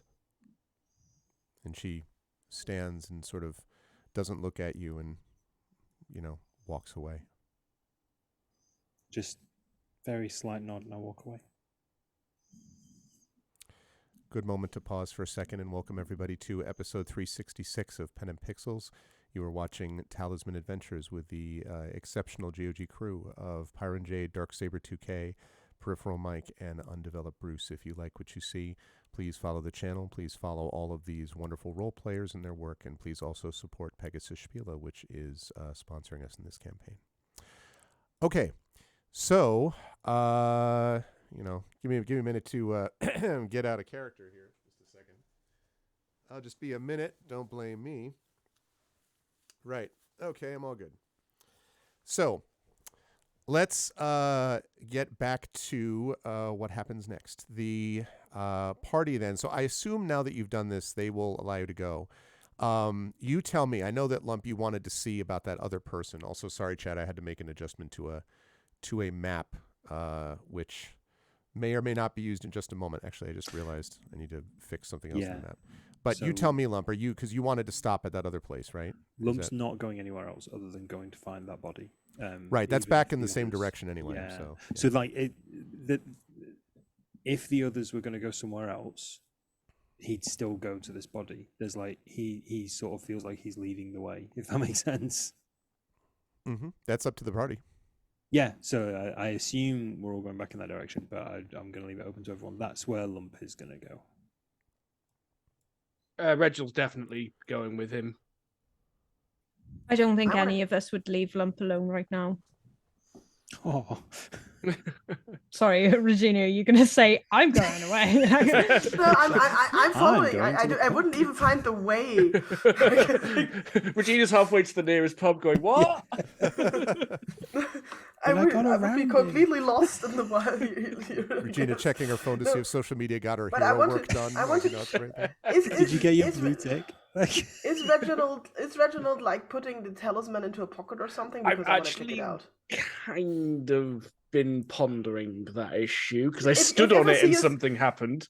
I made an ass out of someone. If I see you staring at the talisman, I want to come and also stare at the talisman. I have no lore skill at all, but I want to come. Which is fair. So the best I can do with what I've got on me is I've got a plate out of my mess kit, and it's on. I've scooped the talisman onto the plate. What are you doing? Well, I wasn't going to eat it. You shouldn't. What are you gonna do with it? We need to take it back to Sepulchre. You can put it on the dog or on the donkey because they are already changed, so they cannot change again. Yeah, I think I think Donkey has gone at this point. I can catch it. I just need somebody to speed me up. I can catch it. Like, I can catch it. I'm a hero. So we can put it on somebody who's already changed, and they cannot change again because I'm smart like that. You sure about that? Absolutely. Are we sure about any of this? Can I make a check to see if any of this sounds like a good idea? I don't think you need I've got spell casting, I've got lore. I'm gonna roll a doubt check. Yeah, hang on. Yeah, roll 6 to doubt. Yeah. That sounds dangerous. I can take it. I'm gonna turn. I don't think I can change into something. I'm already like this small. I cannot be like changed into something big. Plus, you could keep it out of harm's way. Yes. I held the plate up. Okay, I do not grab towards the plate. I grab towards the talisman. Unfortunately, we're on a cliffhanger now. Do you remember when I licked that coin? And everyone said, "No, don't go licking coins." Well, Regina knows not to do that now. She's had a demonstration. I also know not to steal the talisman because I asked the ghouls before, and you're not allowed to take out items from Sepulchre. They could have just asked. Also, it was kind of implied the ghouls were heavily susceptible to the influence of this thing not being there, so me not having it is probably a good idea. So I gotta be honest, on the face of it all, Regina having it is probably the most sensible option, and I really hope I don't regret that sentence. Okay, before I grab it, I look back towards the quartz thing, and I strip out of my chainmail and put it into my Fair, backpack yeah, fair. and give you my backpack and take the talisman. Okay. I fit your backpack on the dog. I am appalled, but I'm not saying anything because apparently people like dogs. You're appalled, but it's convenience. And Yes, adorable. I'm already thinking of everything the dog can carry for me once it's bigger. And you wanted it dead. No. Oh. I didn't Oh, want wait. it dead. The dog is probably a redeemer. Should we give the dog to the redeemers? It's not necessarily. No, a it has redeemer. my backpack. Oh yeah, sorry. Not to mention, That's what matters here. there was the bird with the ring. Yeah, to be fair, we don't know what that was. That could have just been a random quest. out of It the could have back been. of I'm Mark's just mind. carrying back over all the possibilities. There was the squirrel, and then There was the this squirrel that dog. definitely wasn't a redeemer. And Yeti, There was Donkey and the Man. donkey. There was Yeah. Donkey Dave. I'm pretty sure we saw someone who might have been turned into a rabbit get eaten by an eagle. Yeah. Does the dog look like he wants to go with the redeemers? And yeah, how happy does the dog look right now? This is a good point. I would say the dog probably looks quite how do you say a dog looks uncertain? It's panting a lot. Let's put it that way. That's a good way to approach it. It's panting. Is its tail wagging? No. Okay. Oh, bad times. If it runs away, Okay. we need to catch it. I was gonna take the backpack off the dog and take the backpack off and see what the dog does. So if it runs away after the redeemers, It actually kind of walks over and kind of stands by Fenna, who kind of looks down at the dog and then up at you. I think this might have been one of your redeemers. How do we change it back?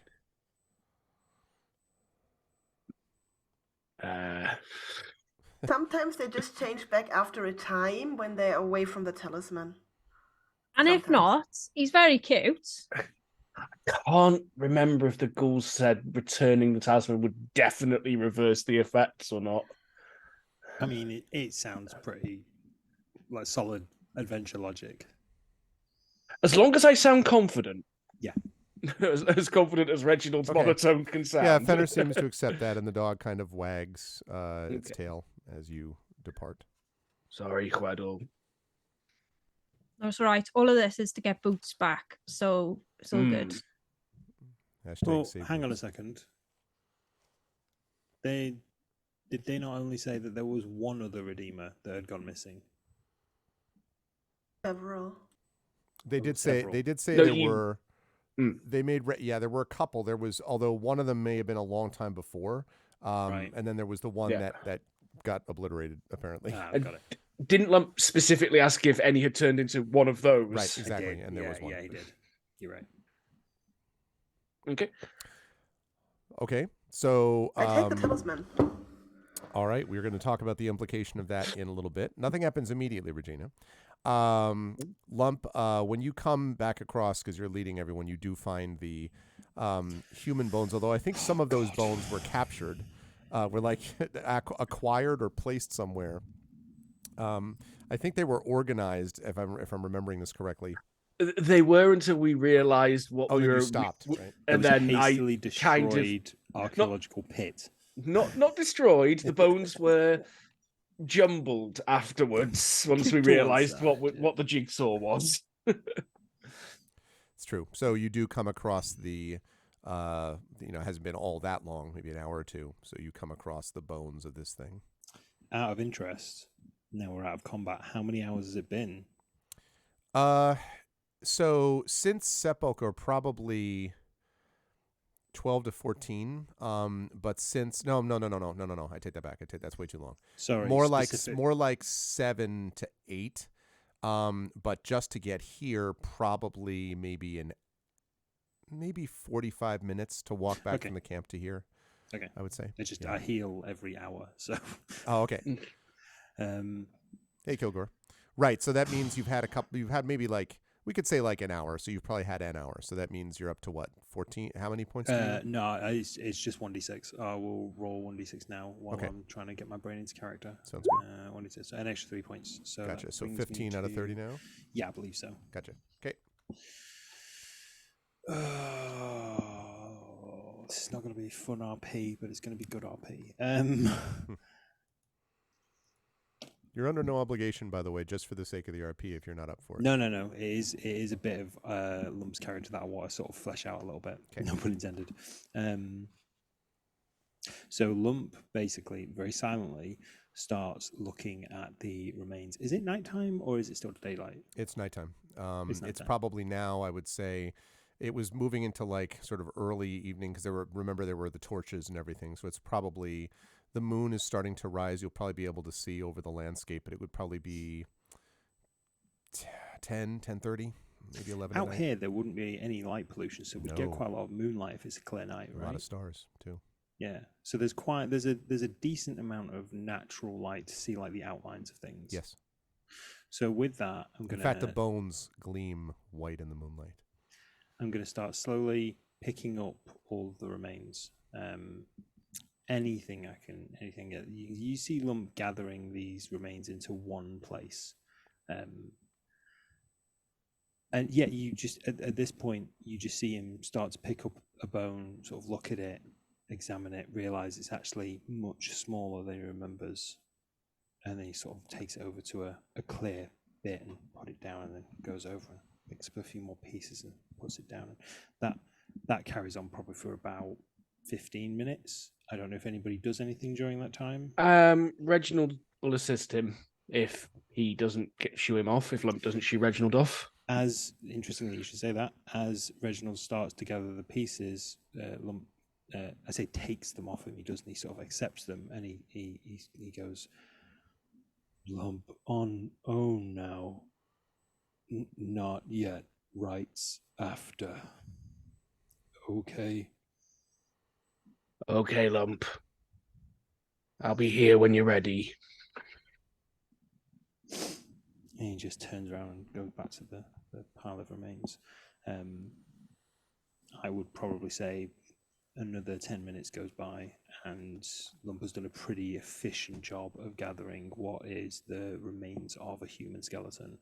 A pretty efficiently obliterated one, but what remains of a human being in a rough kind of pile. And he's just sat there, and you see something kind of glinting in his hand, and by now, I assume Reginald or everybody is going to start approaching. It looks like a kitchen knife, essentially, but you notice it's a shard of broken metal, and he's just sort of just playing with it in his hand like this, like some sort of fidget, like an unconscious thing, as he's just staring at these bones.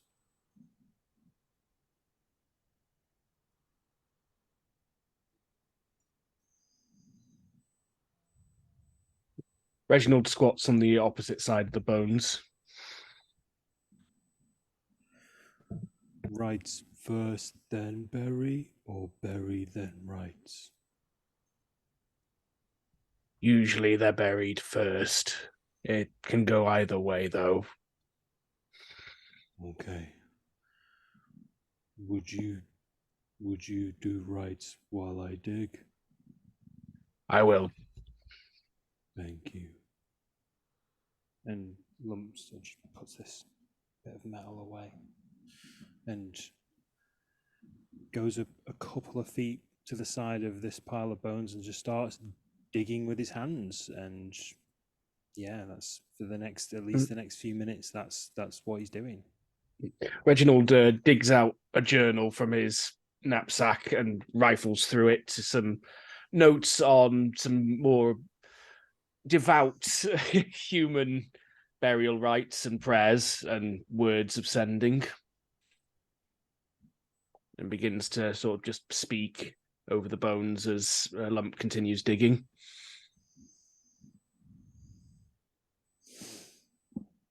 So I would probably say, I mean, Lump is pretty decent with his hands, so maybe 5 to 10 minutes passes, and there's a 3 or 4 foot hole in the ground. Not necessarily a 6 foot wide hole, but it's a hole that we can put these remains in. And I'd like to think that that's probably around the time Reginald's finished doing the rites. Mhm. Yeah. Lump starts to gather the remains up and puts them in the hole, and then just covers them with the dirt and just sits by for a while, and just sits next to the pile and just continually just kind of thumbing this shard of broken metal in his hand. He looks over at Reginald and goes, try not to hurt good people. Don't know if this person was good or bad. He may have been either. He may have been neither. I'm sure given the choice, he wouldn't have attacked us. Well, he wouldn't have attacked you. It's hard not to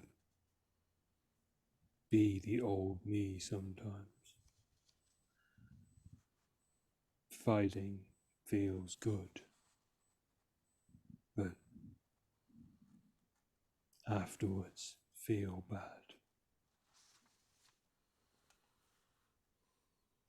You have a big heart, Lump. Can't hurt good people anymore. Gotta do right by them. You have done a lot of good. There's a moment where Lump kind of cuts his thumb very slightly with this shard of metal because he's not really paying attention to what he's doing. You just see a few drops of blood fall on the ground. Drips some blood onto sort of the burial mound. Right? Now rest. Be free. And be joyful. He puts the bit of metal away. Sort of rubs his face a bit and stands up and tries to look over at where Regina and Weddle are.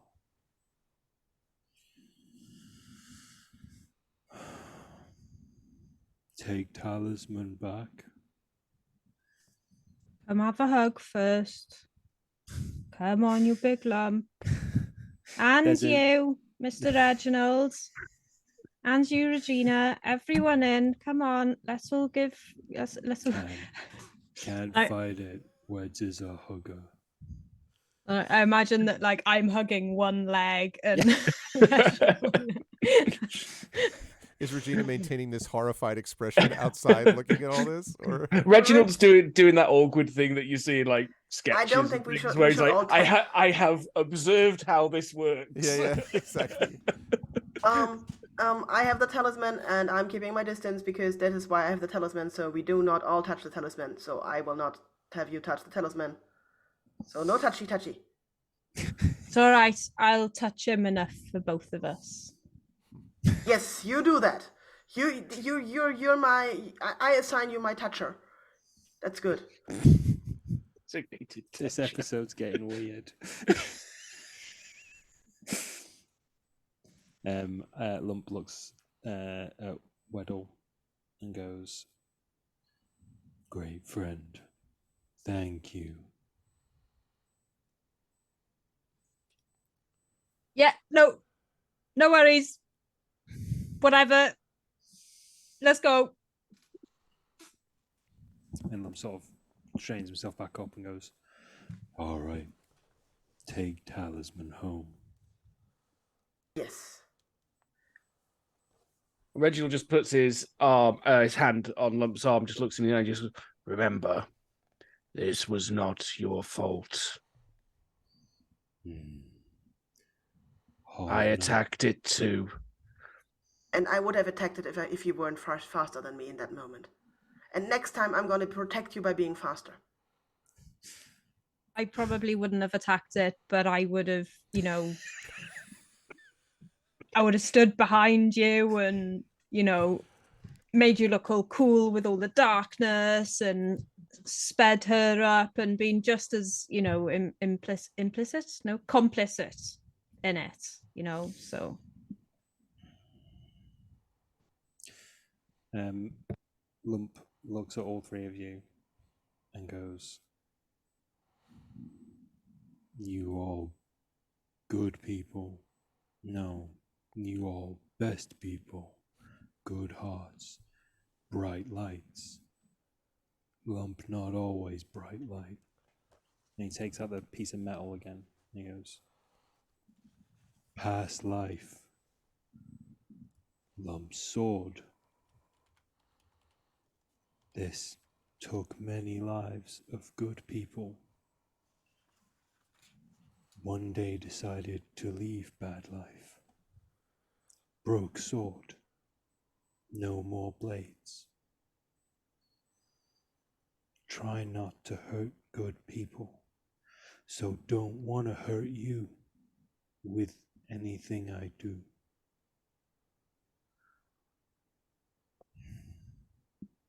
Best people."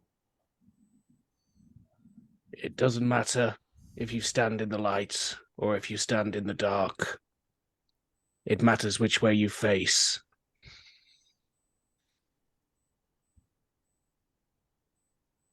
Lump puts his hand on Reginald's back. Wise flesh ghost.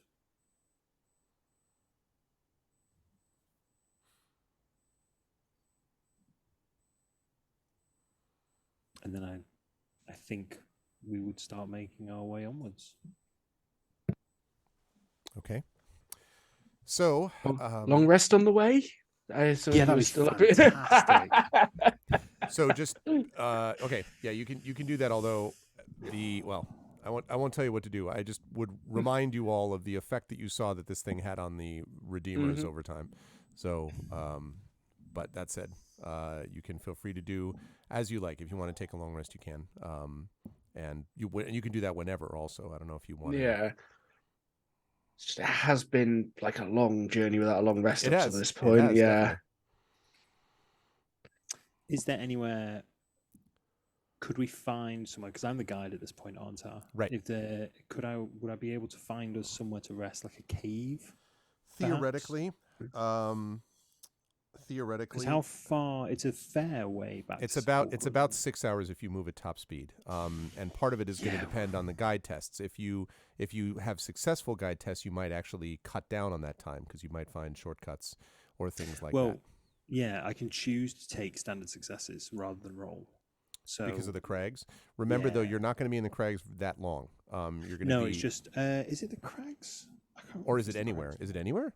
I actually bear with me because for the crags for sure that would be the first two tests, but most of the tests will be just heading towards. It is terrain specific. Bear with me. World Walker.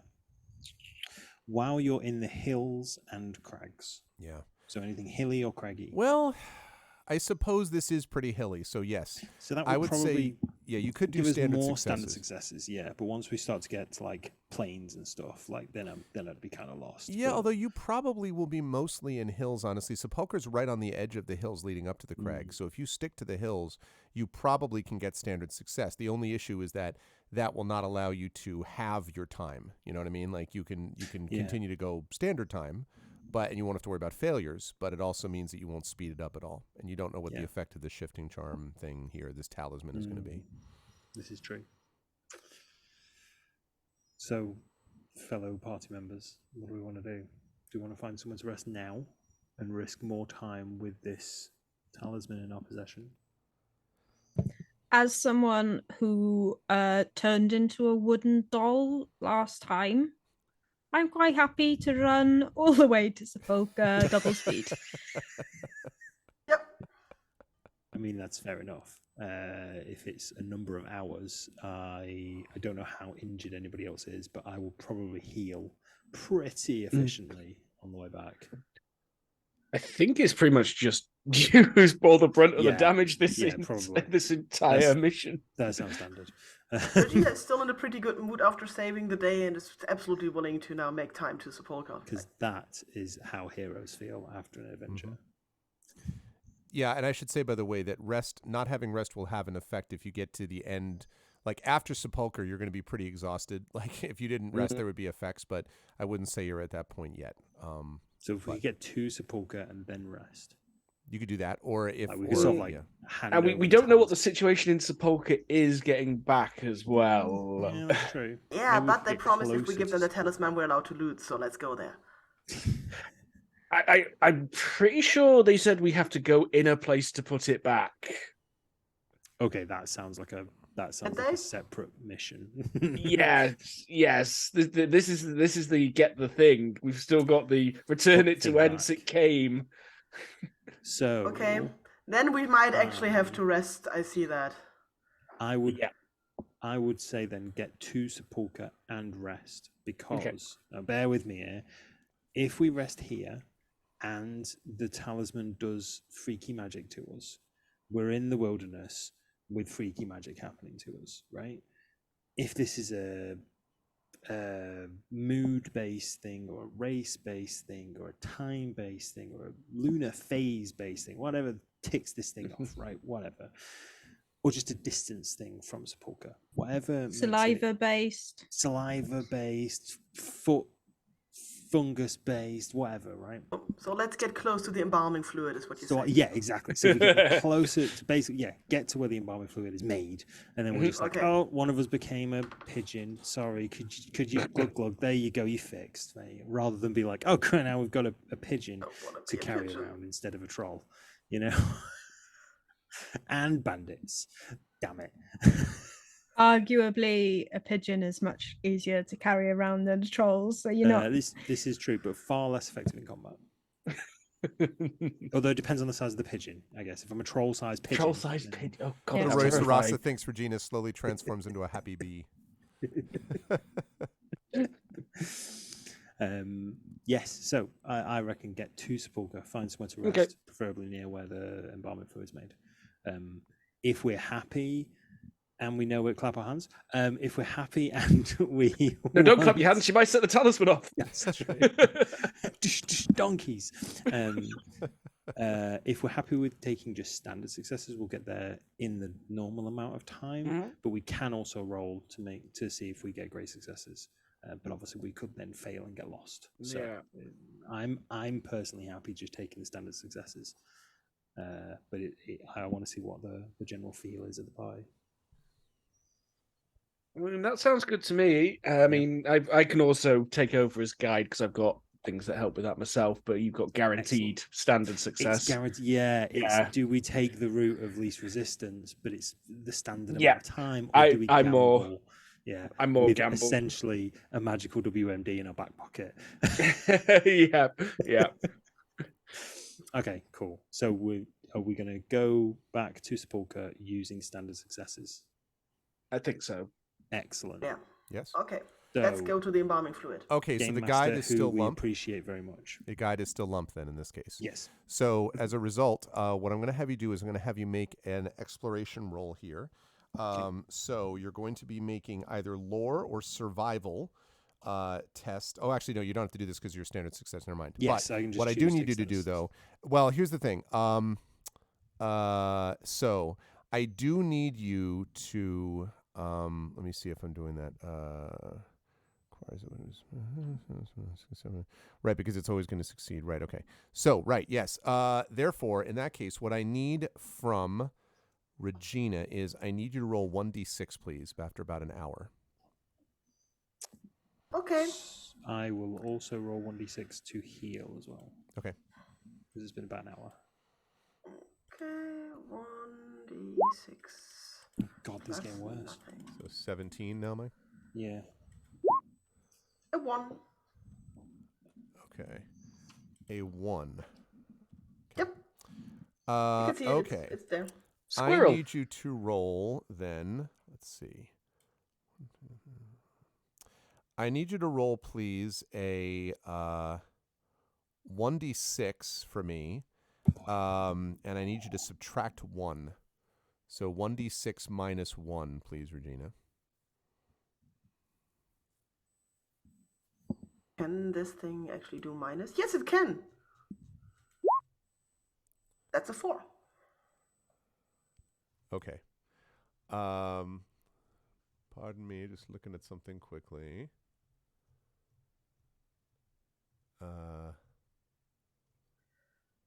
Okay. I'm going to... How do I do this? All right, I'm going to... Never mind what I'm doing. Okay.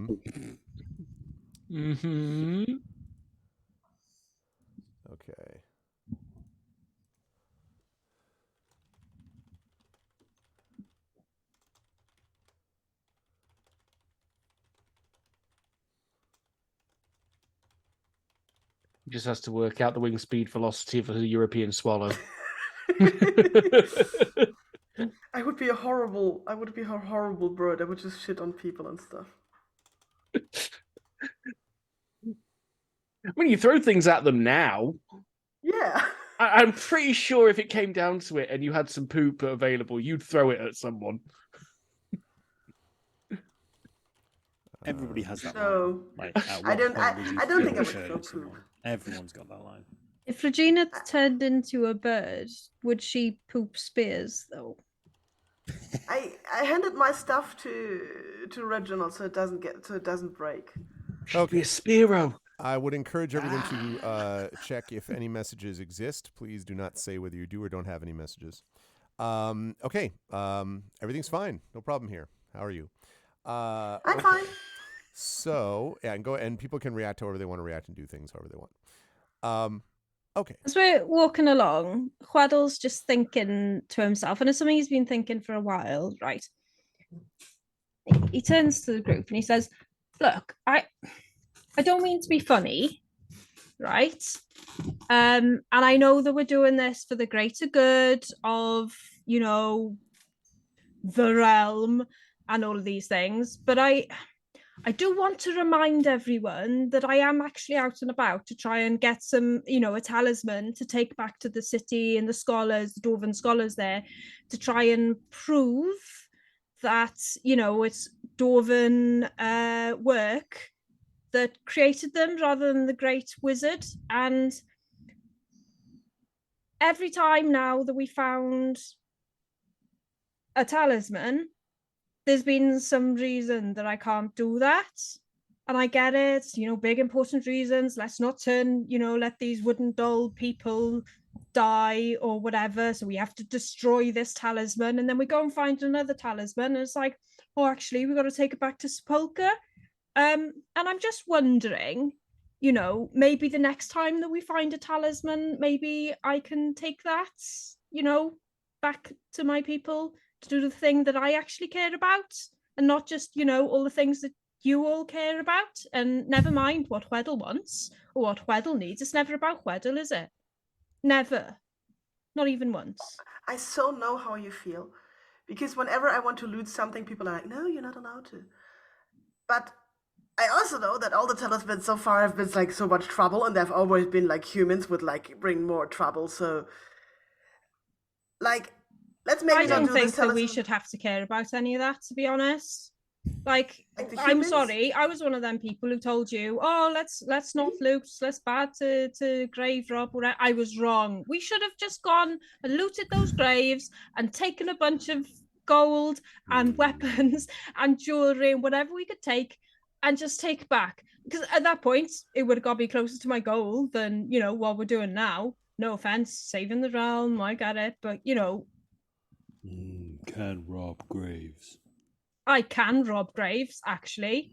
I'll go and rob a grave right now. Okay, come on, back to Sepulchre. Shouldn't rob graves. Not good. Well, I never get to do the things that I want to do. And to be honest, it's starting to piss me off a little bit. That's all I'm saying. Come on. Well, How I do you don't care. think I feel? I'm supposed to be tending a graveyard in the city, and I have to make sure people aren't robbing graves while I'm around. Well, it's your choice to be around. Go back to the city, mate, if that's what you want. Come on, we're going back to Sepulchre. He starts like stomping away off back to where he thinks is towards Sepulchre. Okay. Bloody ghouls, bloody realm needing to be saved all the time. Reginald heads in the actual direction towards Sepulchre. I like the idea that Chweddle after a minute is like, like stomps like in the actual direction, like without seeming like that, right? And then course correct, but like is it stomping slightly faster than Reginald is stomping so we can get like ahead? I fly Reginald suddenly grows cat-like legs and speeds up by 21. So for a speed of 32. Weddle casts speed on himself and doubles his That cost a speed, light fate, by the way. which only takes him up to 28, but he's trying really hard. I like the idea that Lump and Regina now, by the way, are behind while these two are like racing It's each other. Bad I think we're gonna make good time. They are. I You mean, have. Oh, my spell time. lasts for an hour, by the way. How long Oh. speed lasts for? A number of rounds equal to my craft, I want to say. So I'm guessing you're just gonna blow all your speed spell points. Just be like speed, speed, speed. Yeah. you know, some people get like that when they do not get enough sleep. Maybe we should have rested. Rest nice. Bad magic not nice. Back to crypt. Yeah. Okay, and I another mean, we're on our way. hour Situation's getting passes. grave. We need to bury the hatchet right here and now. Okay, so I need to dig up dirt on the party. I'll stop. The second hour passes, and I need Regina to make another roll 1d6 again, please, because I'm just going to assume you're taking the standard successes unless I hear different. Yes, I think that was the plan. I'm also going to roll a 1d6 for my health. Okay. Another two. God, I another rolled a two. 4. You rolled a 4. Okay. I need you to roll 1d2, please, What? Regina. And if you don't Flip want a to, like, you can do coin. that in roll 20, or just flip a coin, or Nope, I cannot do that. in Which roll of 20. the angry people is going to turn into a big monster you today? can't do. You can't. Oh, it doesn't let you. Okay, I think you could do a custom roll. So then just roll a 6-sided die, and 1 to 3 will be one result. 4 to 6 will be the other. A 1. A 1. Okay. Now I need you to roll a 6-sided die. Sorry, reason. But I did it. Again? This totally This time it's just a feels like 6-sided one of die. those, Yes, you know, not. those You're little just just to paper see the total things you number. made at school. Another 1. Okay, Regina, you suddenly feel a wave of What pain, are your and you favorite lose a point of life. Ooh. Like, I completely lose it, or Yes. if I've been wounded? Forever. No, as if you've been wounded. You lose a point of life. So you're at 29 out of 30. So I shout like, ouch! Hmm. And I look around. This must have been somebody's fault. You don't see anyone. I copy Regina, so we're both looking around like something's just stung her or like hit her. Something hurt.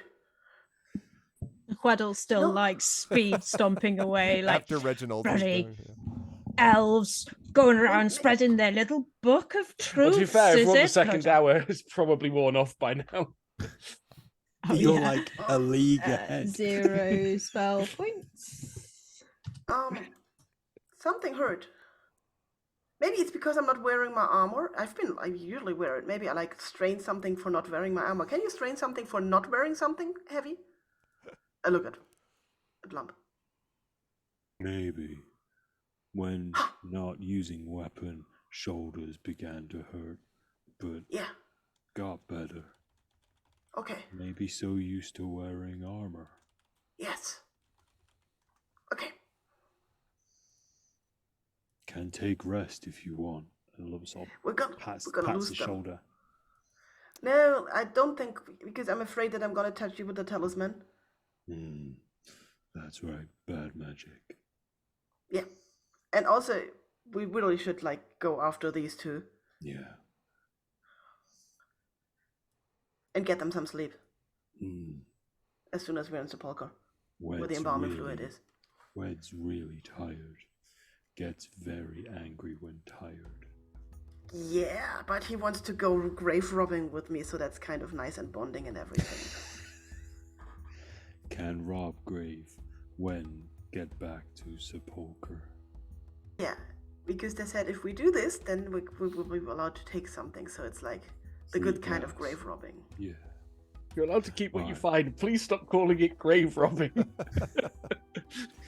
Can take things. Permission. Yeah. All right, let's go. Yeah, you hear like a voice in the distance that's just like, "Come on, you two! We haven't got all night." Kind of Maybe echoes he's- back. Maybe he's hungry too.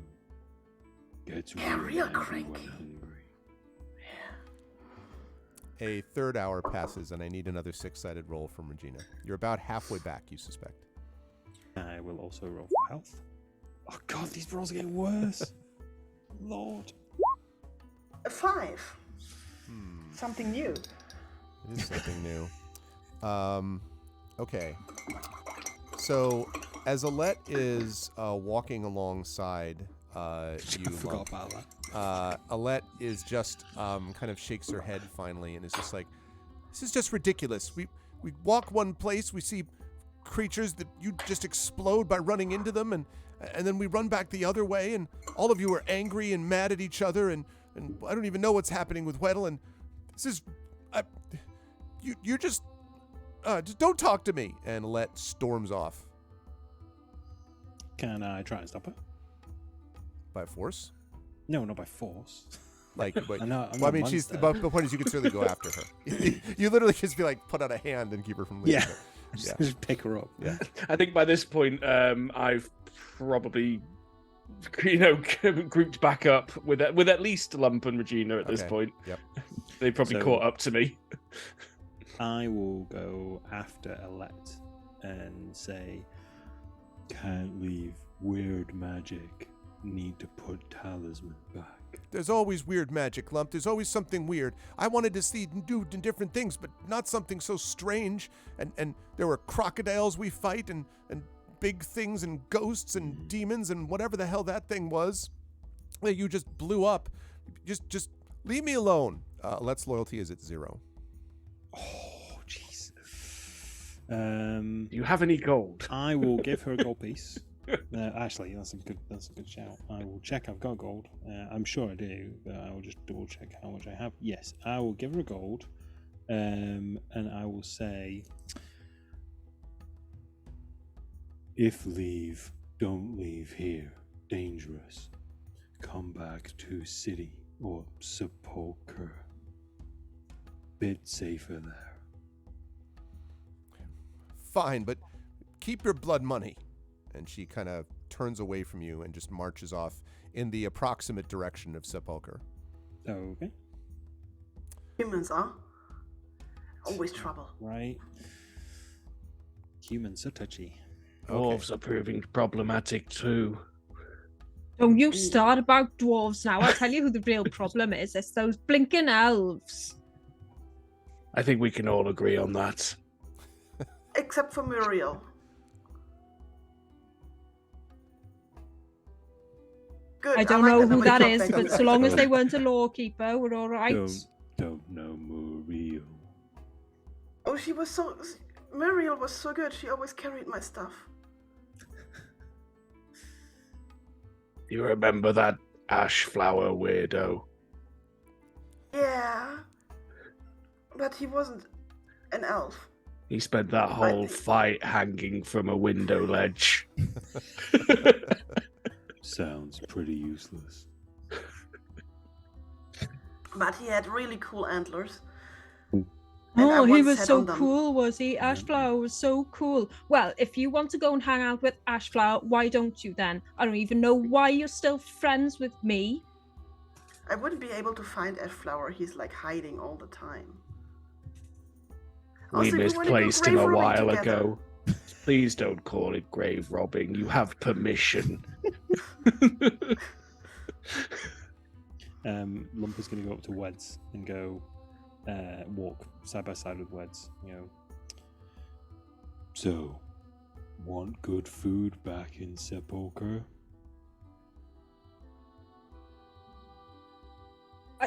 Food?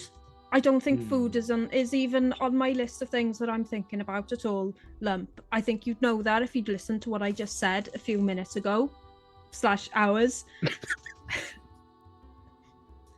I'm just really fed up. I feel so taken advantage of. I'm always giving. I'm always being the one, you know, singing jolly songs. Oh, isn't Chweddle so cheery and everything? And people don't take me seriously, and they don't take my needs seriously. And I'm just fed up. I want a talisman that I can take back to my people, and it feels like none of you even care. Weds, you know I care. Do I know that you care? I When don't we feel like met you in do the- right now. When we met in this city, I said I'd help you get a talisman, but only a non-dangerous one. Don't want Weds hurt. Weds wants talisman. Lump wants Weds to be okay. Weds special to Lump. Well, I'm so special that you're going to help me find a magical talisman, and the only one that's not dangerous. Have we found a non-dangerous talisman? That's basically like saying you're not going to help me find a talisman at all. You just want me to go along with you and think that I'm going to, you know, have a talisman at the end of it, but I'm not, am I? And we both know it. Some friend you are. Weds, I owe you my life. You saved me long ago. I'd give you this talisman if I didn't think it would hurt you. It's really hard to be angry at Lump. But next time we find a talisman that isn't, And Lump makes this like hand motion. doing all this, then maybe it goes missing. Well, I won't need your help to do it, because the next time we find a talisman, I'm just taking it and I'm going. So, you know, it's a good thing that I don't have this one. Oh my god. Sorry, midnight, my lights turn off. I was like, what? And that's all I'm saying. I don't want to talk about this anymore. I just want to get back to Sepulchre and get this over with and All right, move on to the I'll next be- one. I'll be right here with you. Yeah, well, you always say that. And then we go and find another talisman. Waddle's No, not talking yes, to one no. anymore. I'm so good at finding talismans. This is my third, I think. Why can't we find one that makes flowers grow?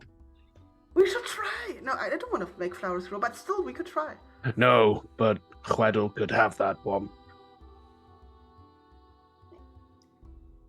So far, whenever there was a talisman, there was more stuff. So I'm like completely fine with not having a talisman for the next time. Less talking, I mean- more walking.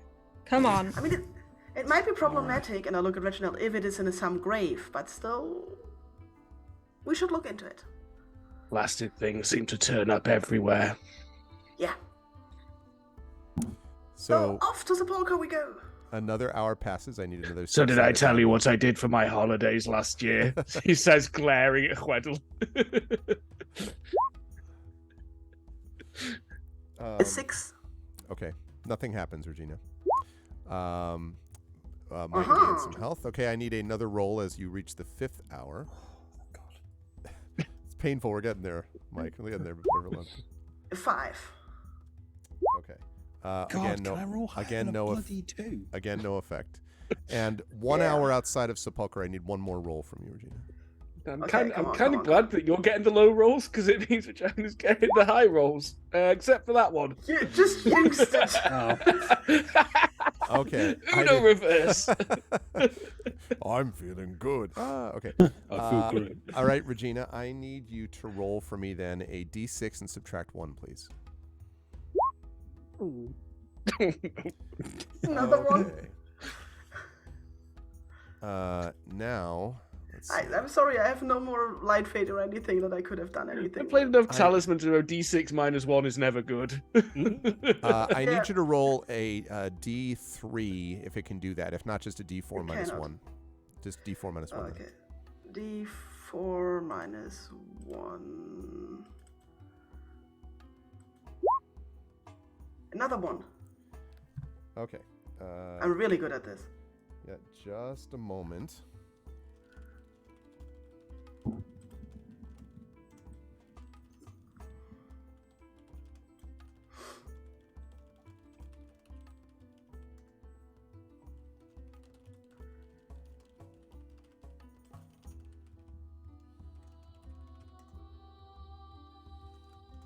God, the suspense is killing me. Yeah. Okay. So again, just, take a look at some messages and things from folks. Please don't talk about if you have any or not. And you can react accordingly, however you wish, whoever does or does not have anything. Okay. Yeah. But I really want to speed things up towards the Volker now.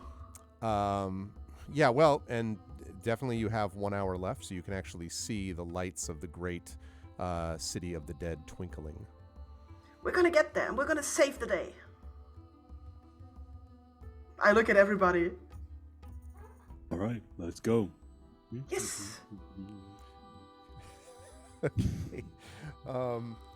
And as in the final hour passes, you find yourself entering Sepulchre. When you pass through the northern gate of Sepulchre, an aura of indefinable malice and death closes in around you and begins to spread. This is the normal ambiance of Sepulchre.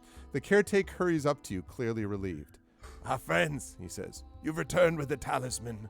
I can see..." Yes! And he kind of looks into all of your eyes and he says, "Yes, I can see the effects already. You must carry this talisman into the Mother, and none of us can withstand her wrath. Please, if you complete this task, I can see to returning those who have been afflicted to normal. When you enter the mausoleum, whatever you do, do not stop moving until you return to her. And when you do, the talisman will tell you what to do." I need to take some bloody Okay. notes. Go to the mausoleum. Do not stop. Listen to the talisman. Yes? That's it. You have it exactly. Okay, of I'm course. sorry, did you say go to the mausoleum or go to the mother? The mother in the mausoleum. It is the Mother in the mausoleum to whom you must return this. Yes, of course. So it's up to you. The party, I know the party had discussed whether they were going to rest or whether you're going to head along. You can definitely see there may or may not have been some influences.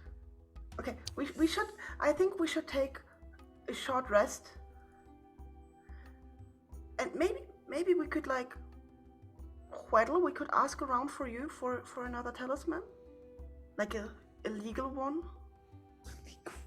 I think that being honest, if there was talismans just floating around for anyone who asks and have one handed out to him, I think I would have found one by now. Yeah.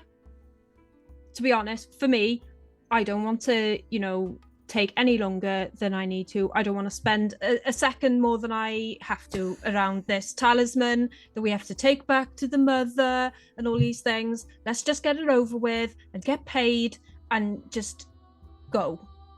We're not doing this just to get paid. We do it because it's the right thing to do.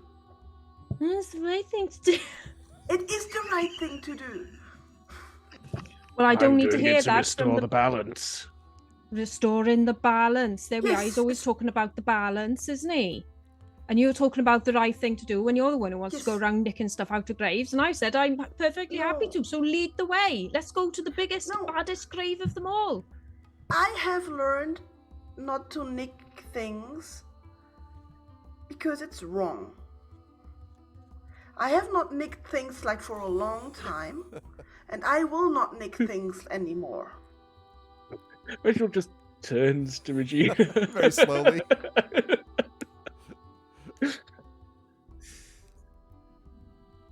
I feel like I'm just talking to a wall or an idiot or both.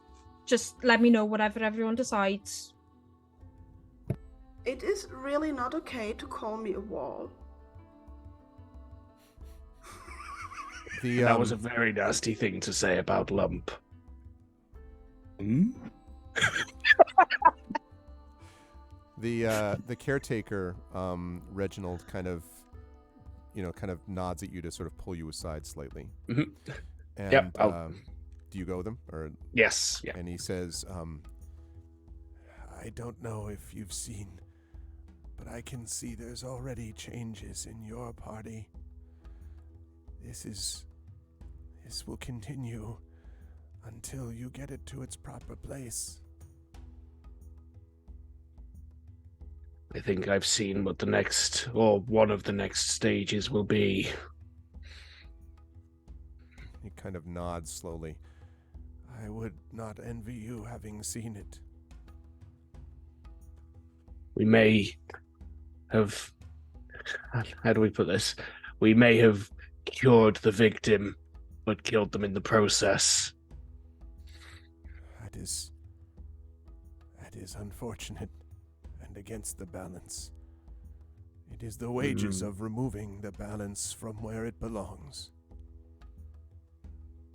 Indeed, we were at least able to convince the remaining thieves to let us return the talisman. I believe they, or some of them, understand the necessity of what we do here.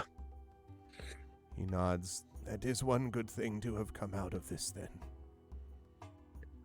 I do feel time is of the essence. It's starting to feel like people may come to blows. He nods and sort of steps back. Okay, I would say we take a short rest so that everyone feels a little bit better. And then we go into the mausoleum and we're gonna talk it out with the mother.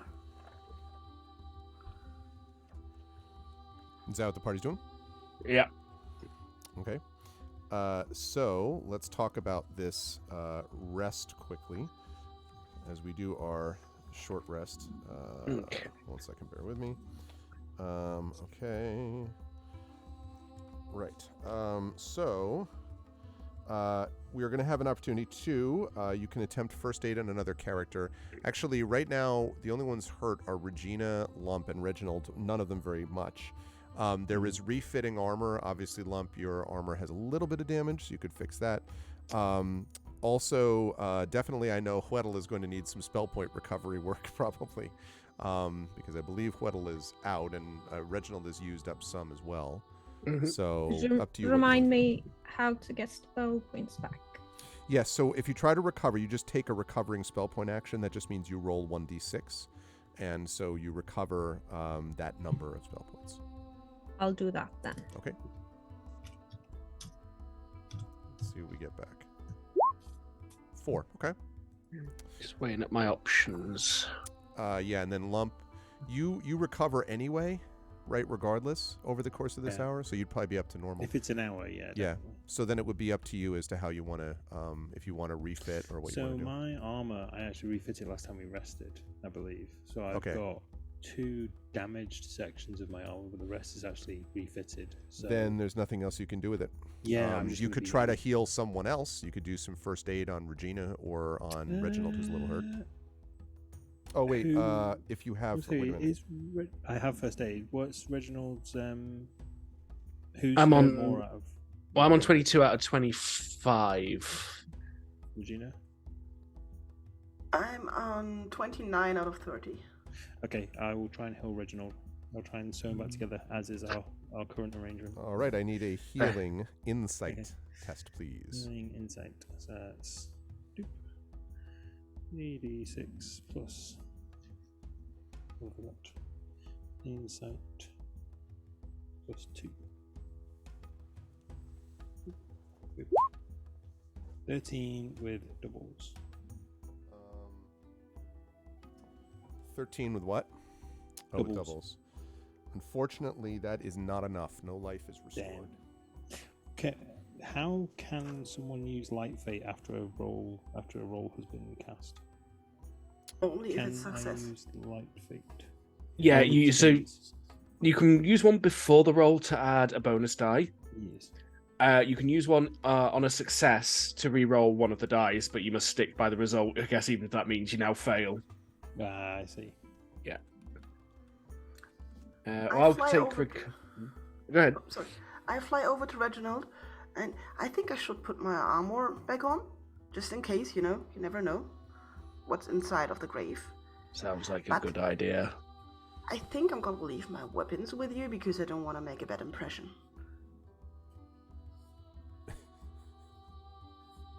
I suppose, does Reginald know anything about the mother? I mean, this is his first visit to Sepulchre, but he knows a lot about the ghouls. Can I do a lore check? Sure. Okay. What's that? I think this would 3d6. and we'd be 5. looking at history, I think, for this. Yeah, unfortunately, I don't have that focus. Okay. 19 standard. You believe you have heard of something which is known as, sometimes called the mother, sometimes called the lady, who is essentially the one that is kind of a spirit slash god that can help guide people to the life beyond. The reason that you don't know more about it is that it's kind of specific to Sepulchre. It's not necessarily this is like regional differences, like the People's Front of Judea and the Judean People's Front, right? Like it's not quite the same for everywhere. So in the city, you wouldn't necessarily have the same feeling about it, but you certainly would respect the idea that there is someone who guides on to the next stage. Again, you know very little about the specifics, though, because it is kind of a Sepulchre thing, more than anything else. Reginald's pretty much like, I don't actually know much about her beyond her name and that she ushers spirits on. She is powerful. I mean, that you definitely know. Yeah, so maybe, like I don't want to rush in there and then she thinks like I'm, coming at her with a weapon and having her talisman or something, so I would leave my weapons with you. Do you have to have your weapon out? It's a spear. It usually sticks out. It's not like a hidden weapon. Yeah, sorry, you forget you don't strap them to your back when you're not using them. Okay, yeah, that's a good point. Okay. Yep. Okay. I'm going to do my spell points. Okay.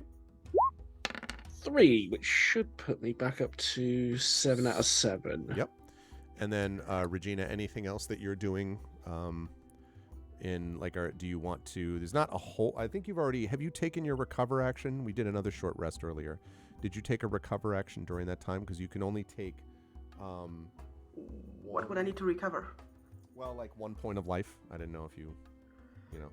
Like, Because you could no, you can't refit your armor. It's already at full, so. yeah, I'm fine. Okay. Actually. So when the rest comes to an end, assuming this is what you're doing, because it sounded like this is what you wanted to do, you all head to the mausoleum. And just before we close up shop here, I have a new map for all of you. New map time. And it's a very cool map. Ooh, that... That's like it's going to sound weird, but I was like, that's a nice door.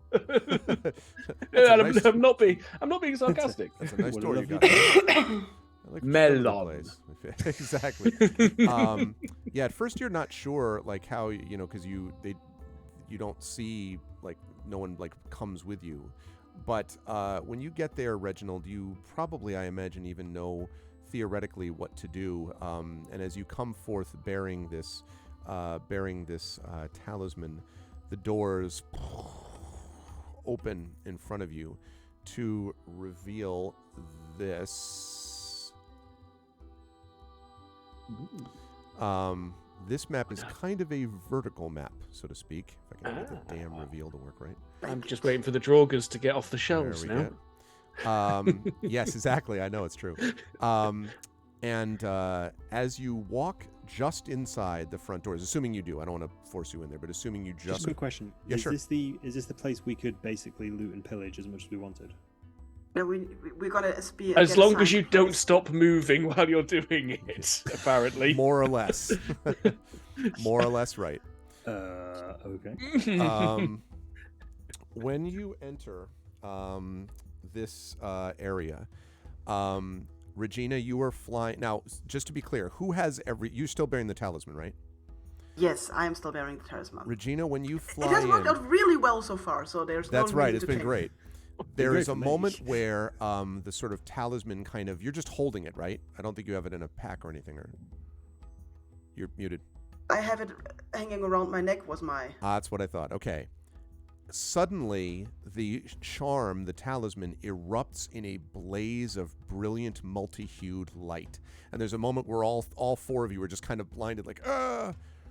And then you feel something in your hand, Regina. As you look down, you are now holding a sword with a braided blade of silver, ebony, and gold with a copper handle. It points forward, and echoing through the mausoleum, you hear, "Come!" And that's where we're going to bring our session to a close. I think we have the best person possible holding the talisman right now. Yes. Did anyone else Oh. think that voice sounded a bit dwarven? Come! It Little did bit. sound They call it echoey a and in mine. stone. Mine.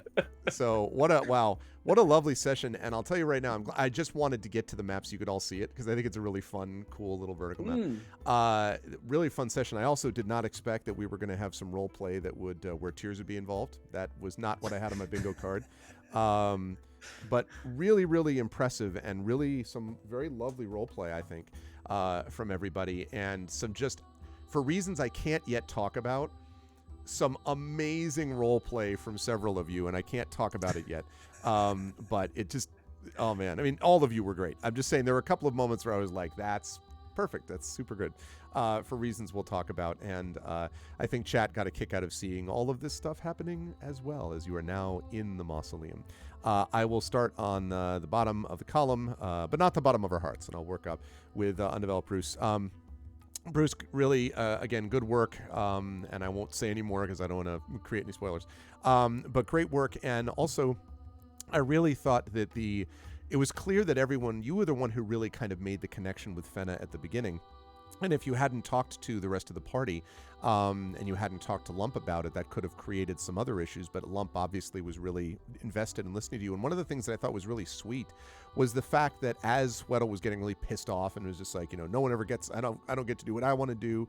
The party's reaction was just this, well, we can look for a talisman for you. Like, everyone's just like super kind, and just like and I thought that was like so well suited to it. The only one that you really got into an argument with was Reginald, for obvious reasons, because Reginald is just like, you know what my life's like. And I was just like, wow. But there was this sense of everyone being sort of bonded and connected, and at the same time struggling because of this enormously powerful artifact that they have that is obviously not meant to be held with mortal creatures around. So I really thought there was a lot of lovely role play in that regard, and some very funny stuff that happened as well. And the speed thing was very funny. The image of Reginald going off and you being like, as you're like trying to cast speed is very funny. How did you feel about today's session, Bruce? Where will the fine folks see you next? Yeah, I really enjoyed today's session. I think it's pretty clear that I, as a person, definitely am much better at role playing anger than I am wisdom.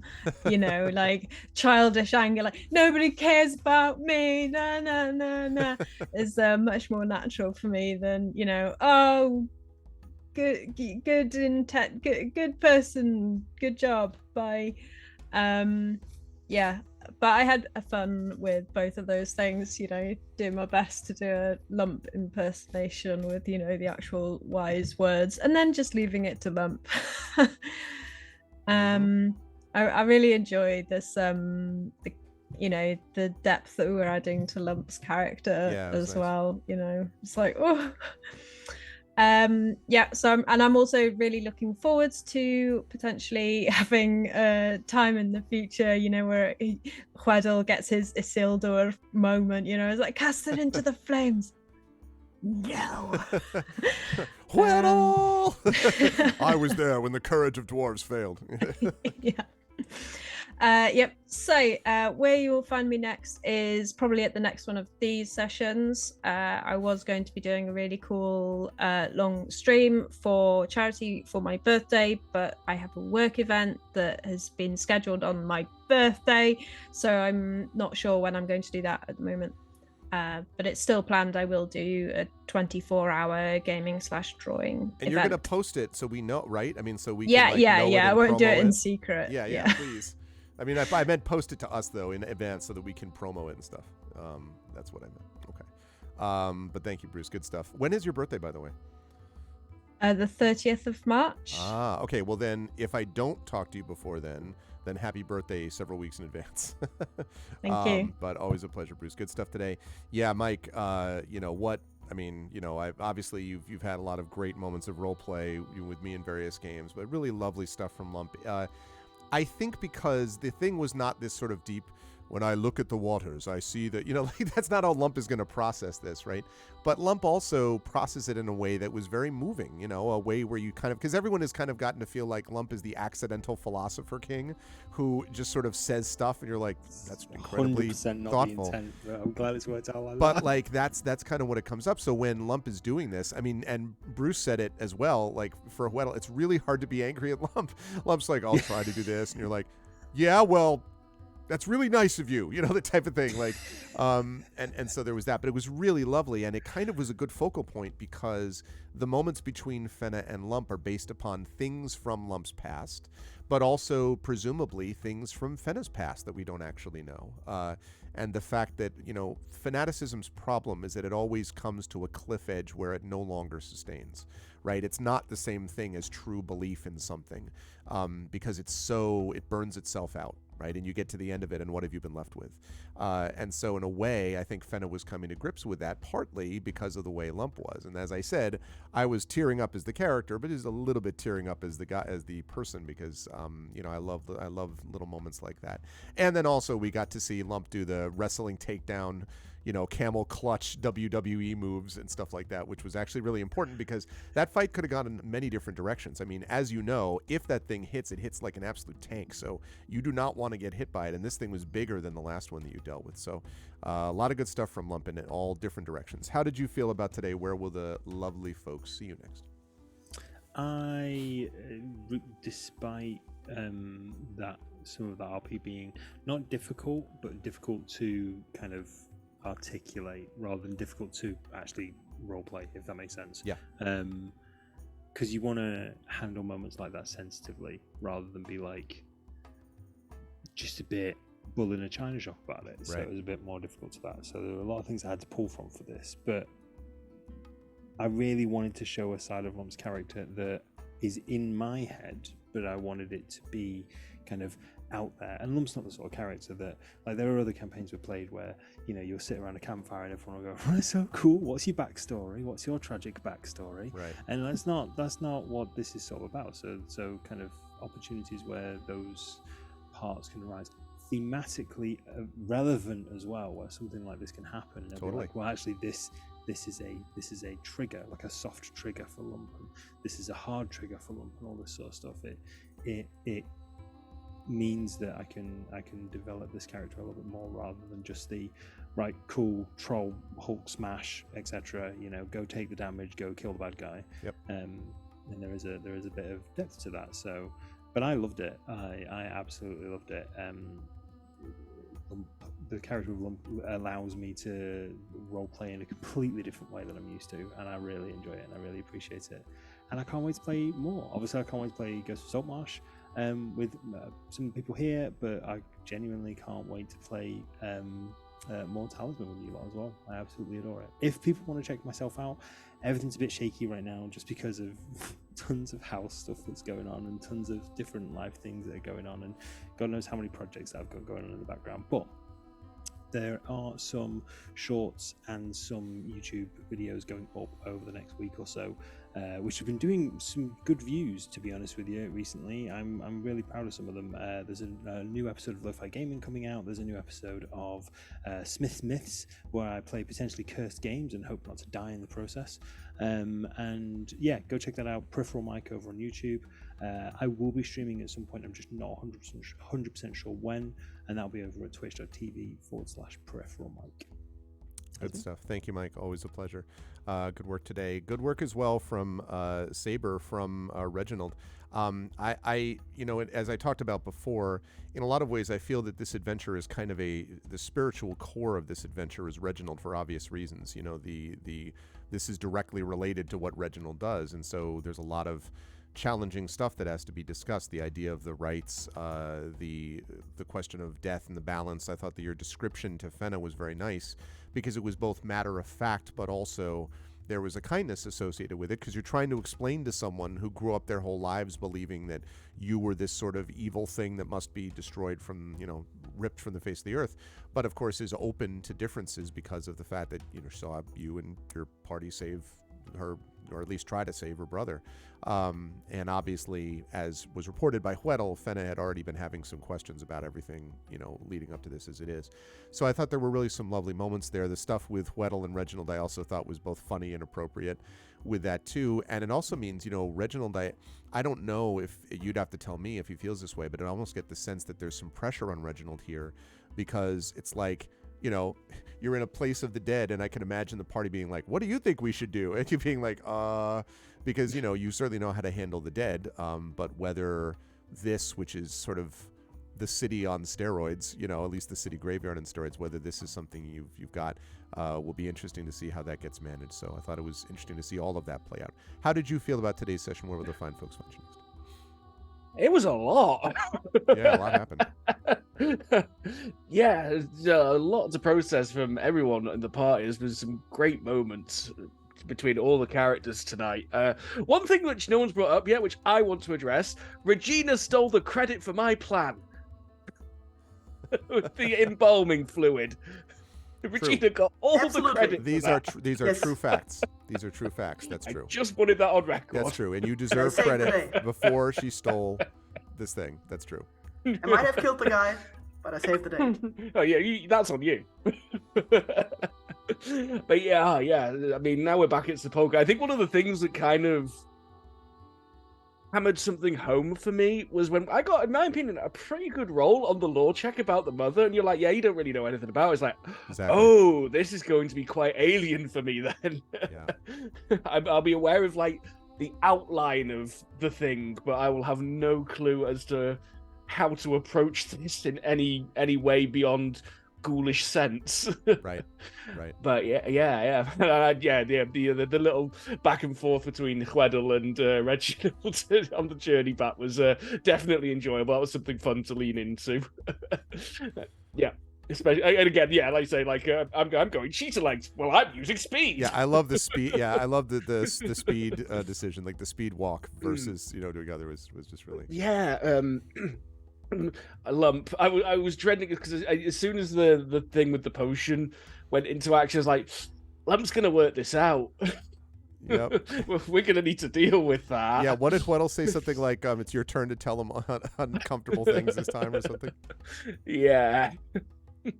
But yeah, that led to some really nice moments as well, which was again enjoyable, but for different reasons. Yeah. And yeah, just all around a blast. I was loving it. I'm looking forward to seeing what comes next with this brand new fancy map that we've got. Yeah, unnecessarily Again, proud of my vertical map. Again, I'm just waiting for them to get off the shelves and start walking towards us.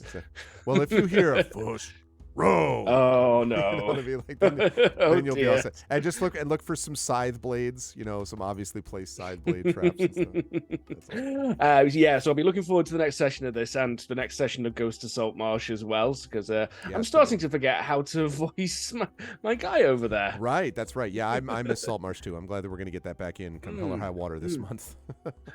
But besides that, I'll be back here tomorrow. Very, very excited. I'm going to be doing Dead Cells Return to Castlevania DLC, which really looks very sort of meaty as an expansion. It's like an official Castlevania tie-in. It's not just in name only. They've got tracks from all the other games are in there. They've got their own versions of music. They've got the characters, iconic weapons. Yeah, you're like, absolutely parts of the perfect. No one is castles. better suited for this than Darksaber, by the way. Like this is I just like love yeah. Castlevania. I've been listening to some of the music, and it's like I'm in just for this. Just some of these remixes you'll hear tomorrow are just fantastic. Nice. And besides that, I'll be back on my own channel Thursday, Friday, Saturday. We've got all kinds of stuff going on. We're going to be doing some more King of the Castle on Friday. If you want to come by and just join in an absolute bedlam anarchy chat-focused game where you all get to join in and vote to throw me in the river or plot to assassinate me or sabotage your rival factions. It's very, very worth checking out. And Saturday, I think we're doing some Project Zomboid over on my community server.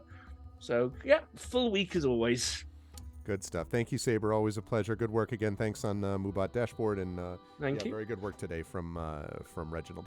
Last but certainly not least, I didn't expect that Regina ended up being comic relief for so much of the adventure, but of the session. But just grabbing the bottle, running forward, figuring out what to do. I really thought you were going to go for the inner space. Let me take and fly into the mouth of the thing, and I really thought that. And then trying to figure out if you had lost any of the potion. That was all funny, really funny. And then figuring out after that what was going on, because clearly things were getting a little weird with everybody as you were on the return journey. All of that I think was interesting because, in a way Regina has to figure out how to, for reasons we can't all discuss, but has to figure out how to navigate all of this. And now you got a sword, a really amazing, awesome sword that's just in your hand. So see, it all worked out. How did you feel about today's section, Pyre and Jade? Where will the fine folks find you next? I love today's session because it was just so diverse with everything we're doing. And yeah, Regina is just not the smartest, and she is usually, everything is quite weird to hear what people are doing and why they are doing and everything. So this is just another kind of weird, and it's kind of alright with her. So, but she cannot handle a sword. I have no skill in that. That's going to be very interesting. So yeah, we're gonna see, but for now, Regina is not really. She was really weirded out by lumps. So because she was like, didn't we also kill the people at the temple when we were inside them? I think we even set some of them on fire. Let's maybe not talk about this. This is all really weird, and I'll just go and do other things. Also, we didn't keep the dog, which was also really weird, but things just happen from her point of view. You've lost your last follower. No followers now. You just all follow this. And she's mostly she is slightly like, who? Okay, yeah, well, let's go here, and just goes along with it. And let's find another talisman. Yeah, why not? Actually, we're gonna find one anyway, right? So it's sooner or later. Yeah, so I loved it, and I'm looking forward to Ghost of Saltmarsh on the 28th. And I'm really sorry that we had to skip it last week, but. This is already so much better, so you can imagine how bad it was last week. No, I totally get that and feel better, Pyron. I know all about that experience. So feel better, and for the amazing players, again, good work from everybody. Really enjoyed the session tonight. Chat, can we get some love for the amazing crew of GOG and Talisman Adventures? Pyron Jade, Darksaber 2K, Peripheral Mike, and Undeveloped Bruce. Thank you all, players. Wonderful work. I will see you folks all soon. Bye for now. Bye. Bye. See you later. Bye. All right. And that is going to do it for us for today, folks. Really, really enjoyed that. And as I say, I think there are definitely sequences and sessions where going in, oh, this is going to be no joke. Like there will be tears, there will be sadness, there will be moments of, that kind of thing.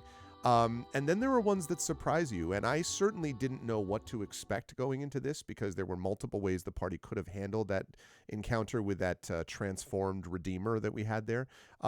It could have gone any number of ways, and the fact that it went in the way that it did really meant that there were these moments for roleplay, which were really striking, and it was really lovely to see that, and really lovely to see the way that the group had kind of bonded together.